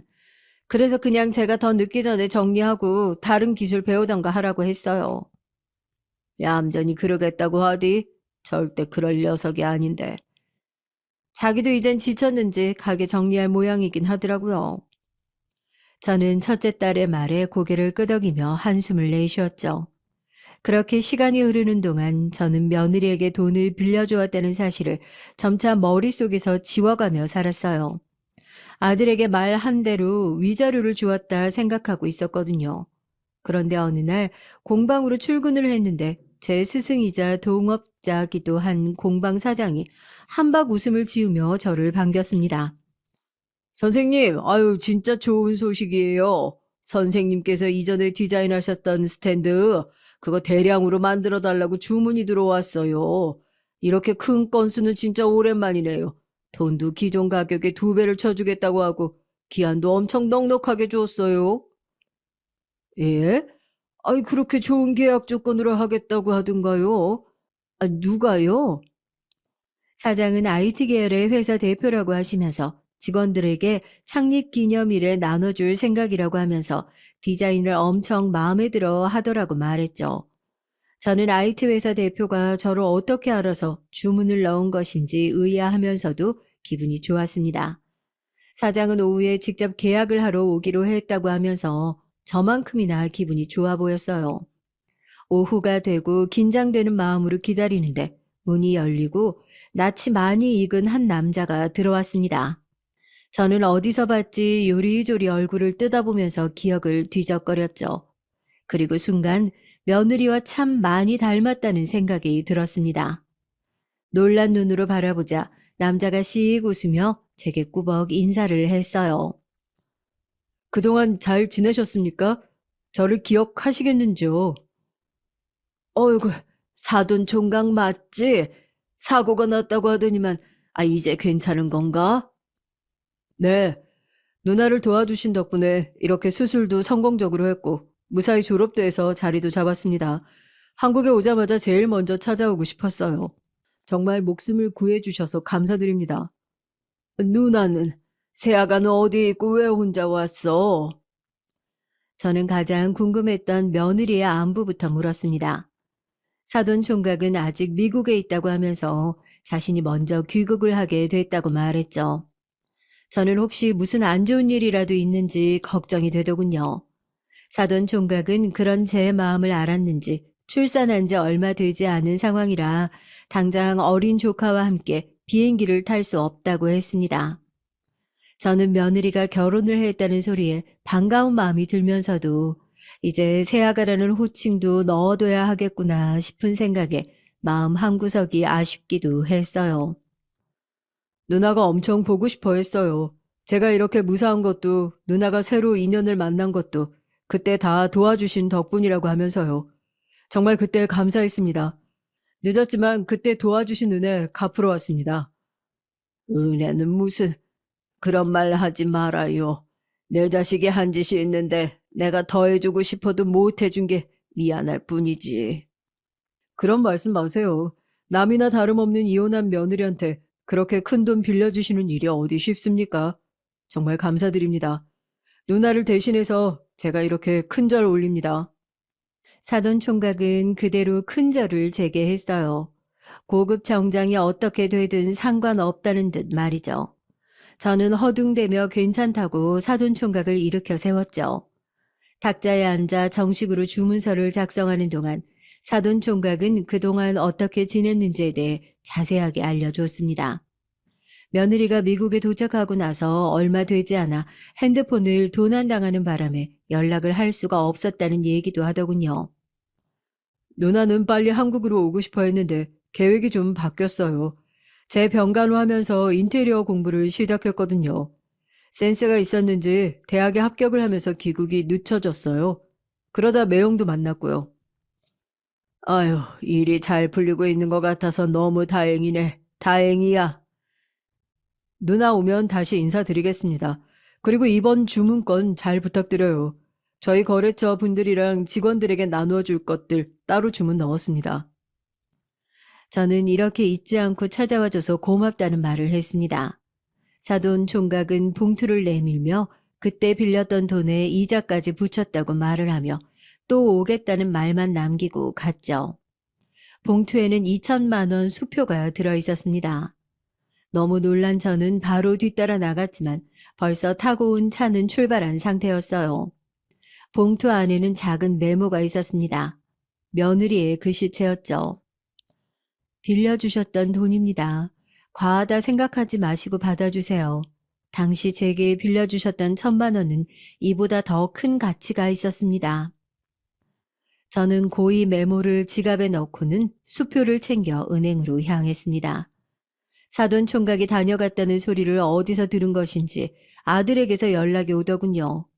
얼마를 돌려받았는지 묻는 아들에게 더 이상 관여할 부분이 아니라고 딱 선을 긋고는 전화를 끊어버렸죠. 그 뒤로 몇 번이나 연락이 왔지만 저는 깔끔하게 무시를 했습니다. 아들은 그런 상황이 답답했는지 집으로 찾아왔더라고요. 왜 전화는 아예 안 받으세요? 네가 무슨 말을 할지 불보듯 뻔한데 내가 받을 이유가 있나? 너한테 줄 돈 한 푼도 없으니까 누나들 말처럼 가게 접고 기술이라도 익힐 생각해.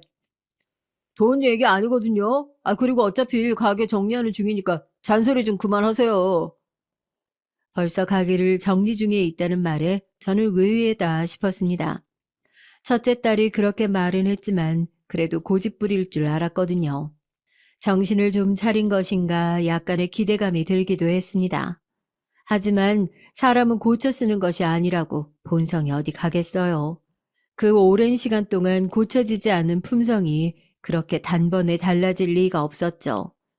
아들은 사돈 총각에 대해 묻기 시작했습니다. 처남 IT 대표라면서요? 어느 회사래요? 돈 많이 벌었대요? 사업은 어떻게 확장할 생각으로 한국 왔다고 해요? 내가 그런 것까지 물어볼 이유가 뭐가 있겠니? 당시에 빌려준 돈으로 수술 잘했다고 인사하고 간 사람한테. 그리고 설사 내가 물었다 치더라도 너하고 무슨 상관이 있다고 궁금해하는 거냐? 왜 상관이 없어요? 천안 매형 사이였는데 우리 집에서 학교 다니면서 밥 얻어먹은 값은 해야죠. 뭐? 천안 매형? 너는 내가 세아가한테 돈 빌려줬다고 했을 때 뭐라고 했냐? 남남이 된 지가 언젠데 그런 사람한테 돈을 빌려주냐고 했어, 안 했어? 그랬으면서 이제 와서 천안 매형? 저는 아들의 못된 생각이 뻔히 보여 버럭 화를 냈습니다. 물론 제 화가 아들에게 아무런 영향을 주지 않는다는 것도 너무 잘 알았지만 그냥 넘어갈 수 없었죠. 저는 아들에게 사돈 총각은 물론 며느리에게 연락할 생각은 조금도 하지 말라고 경고를 했습니다.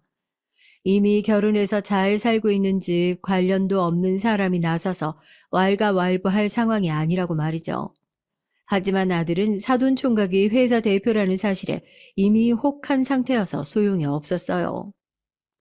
아버지도 생각을 좀 해보세요. 어머니가 어지간하셨어요. 야식에 아침밥에 주말에는 도시락까지 그렇게 애를 쓰셨는데 그 대가는 받아야죠. 네 어머니가 그런 대가 바라고 한 일인 줄 알아? 그리고 설사 대가를 그쪽에서 치른다고 해도 네가 왜 나서서 난리냐? 외기는요 제가 아들이잖아요. 어머니도 돌아가셨는데. 그럼 제가 저는 결국 참지 못하고 손에 들고 있던 냉수를 아들의 얼굴에 부어버렸습니다. 갑자기 쏟아진 찬물에 아들은 펄쩍 뛰며 무슨 짓이냐고 소리를 질렀어요. 저는 냉정하게 아들을 바라보면서 두 번 다시 내 눈에 띄지 말라고 호통을 쳤죠. 아버지는 항상 제 편을 안 들어주시는군요. 어떻게 사사건건 반대만 할 수 있으세요? 진짜 제가 아들이기는 해요. 가게 결국 다 정리해서 제 손에 남는 것도 없는데 이렇게라도 기회를 잡아야 제기라도 할 것 아니에요. 아버지한테 도와달라고 하는 것도 아닌데 왜 그러세요? 제기? 기회? 이놈아, 사돈 총각이 왜 네 제기의 기회야? 너하고 아무 관련 없는 사람이다. 설사 관계가 있다고 하더라도 네가 할 말이 아니지. 네가 세아가한테 어떻게 했는데. 그리고 이만큼 키워줬으면 부모 할 도리는 다 했다. 앞으로는 네 인생 네가 알아서 살아. 나도 이제 아들 없다 생각하고 살란다. 그리고 사돈 총각이든 세아가든 찾아가기만 해봐. 내가 호적에서 파버리는 것으로는 안 끝날 테니. 저는 공방 구석에 있는 빗자루를 들어 먼지를 쓸어내듯 아들을 내쫓았습니다. 아들은 어떻게 자신에게 이럴 수 있느냐며 난리를 쳤지만 저는 단호하게 더 이상 부모 자식 인연은 없다고 말했어요. 아들 역시 앞으로 아버지는 없는 셈 치겠다고 하면서 공방 입구에 있는 그릇들을 발로 차고는 나가버렸습니다. 산산조각이 난 그릇이 꼭 제 마음 같았어요. 저는 눈물을 삼키며 그릇을 조심스럽게 쓸어 담았습니다. 아들은 그 길로 누나들을 찾아가 하소연을 했는지 딸아이들이 줄줄이 전화가 오더군요. 아무리 그래도 부모 자식 인연을 끊겠다고 하는 것은 너무한 것 같다는 반응이었습니다. 저는 오늘 아들 녀석이 제게 했던 말을 그대로 전하면서 제 결정에는 변함이 없다고 확실하게 말했어요. 딸아이들은 어떻게 그럴 수가 있느냐고 기함을 토했고요. 저는 앞으로 아들에 관한 얘기는 제게 전할 필요가 없다고 못을 박았답니다. 그로부터 몇 달 후 드디어 며느리가 공방으로 찾아왔어요. 한국에 들어오자마자 왔다고 말하며 저를 보자마자 눈물을 보이며 일찍 찾아오지 못해 죄송하다고 말했죠. 오랜만에 다시 만난 며느리의 모습은 많이 달라져 있었습니다. 얼굴에 훨씬 생기가 돌고 있었죠. 저는 며느리의 손을 꼭 잡고는 그런 것은 전혀 신경 쓰지 않는다고 말하며 자리를 권했습니다. 오래전 저를 찾아와 1,000만 원을 빌려달라고 말했던 그날과 같은 자리에 앉아 마주 본 저와 며느리는 괜히 그때의 일이 떠올라 웃음이 터졌죠. 동생한테 들으셨겠지만 이번에 남편이 한국으로 사업을 확장하면서 저도 함께 하기로 했어요. 그래서 말인데요. 아버님, 제가 인테리어 하는 집에 아버님이 소품들을 만들어 주셨으면 좋겠어요. 아버님 건강만 괜찮으시면 말이에요. 아니, 들어보니 남편이 유명 건축가라고 하던데. 그러면 이름 있는 작가들 작품을 넣는 게 낫지 않겠니? 제 눈에는 아버님이 만들어주시는 소품들이 그 어떤 작가들보다 뛰어난걸요? 그리고 아버님께서 겸손하신 거예요. 디자인도 그렇고 색도 그렇고 어느 누가 이렇게 만들 수 있겠어요. 충분히 하실 수 있어요, 아버님. 며느리의 말을 듣고 있으니 뭔가 할 수 있겠다는 자신감이 생기더군요. 며느리가 인테리어 한 집 안에 제 작품을 곳곳에 배치할 수 있는 기회는 제 인생을 뒤흔들 만한 사건이기도 했습니다.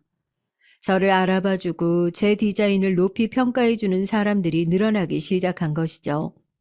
제가 있는 공방으로 찾아와 주문하는 분들도 계셨고, 며느리와 같은 일에 종사하는 사람들이 대량으로 주문하는 일도 있었답니다. 심지어 제 이름을 건 전시회도 할 수 있었죠. 하지만 제가 정말 기뻤던 것은 다른 이유 때문이었습니다. 며느리는 그 이후에도 몇 번이나 저를 찾아왔어요. 남편과 아들까지 데려와 인사를 했고요. 저보다 머리 하나는 더 큰 외국인이 허리를 숙이며 아버님이라고 부르는데 기분이 묘하더라고요. 그래도 이제는 아버님과 새아가라는 호칭을 쓰면 안 되지 않을까 싶은 생각이 들었는데 며느리는 아니더라고요. 아버님이 불러주시는 새아가 소리가 얼마나 좋은지 모르실 거예요. 이 사람도 다 알아요. 아버님과 제 관계. 괜찮다고 했고, 오히려 이 사람은 아버님이 제 친정 아버님이라고 생각하겠다고 할 정도인걸요? 저는 그 말에 인연이 모두 끝났다고 생각했는데, 새로 가족이 생긴 기분이 들었죠. 지금 이렇게 사연을 쓰는 지금까지도 며느리와는 꾸준히 연락을 주고받는 중이랍니다. 얼마 전에 사돈 총각이 결혼할 사람이라고 소개도 시켜주더군요. 그 자리에서 아버지 같은 사람이라고 말하는데 괜히 눈물도 날 뻔했습니다. 저 어려운 부탁인 줄은 알지만 당일 부모님 자리에 앉아주실 수 있을까요? 아이고, 그런 중요한 자리를 나한테 부탁해도 되는 거야? 아버님 아니면 그 자리에 누가 앉겠어요. 그러지 말고 꼭 오셔서 축복해 주세요. 저는 기꺼이 그 자리에 함께 하겠다고 약속을 했습니다. 아들 하나를 새로 얻었다 생각하기로 했죠. 어제는 사돈 총각의 결혼식이었습니다. 식장으로 들어가는 사돈 총각을 보는데 아들 생각이 나더군요. 이제는 누나들과도 연락을 끊고 잠수를 타버려 어떻게 지내는지도 모르지만 부디 더 이상은 남 탓하지 말고 스스로를 돌아보며 자신의 힘으로 인생을 살아가기를 기도할 뿐입니다.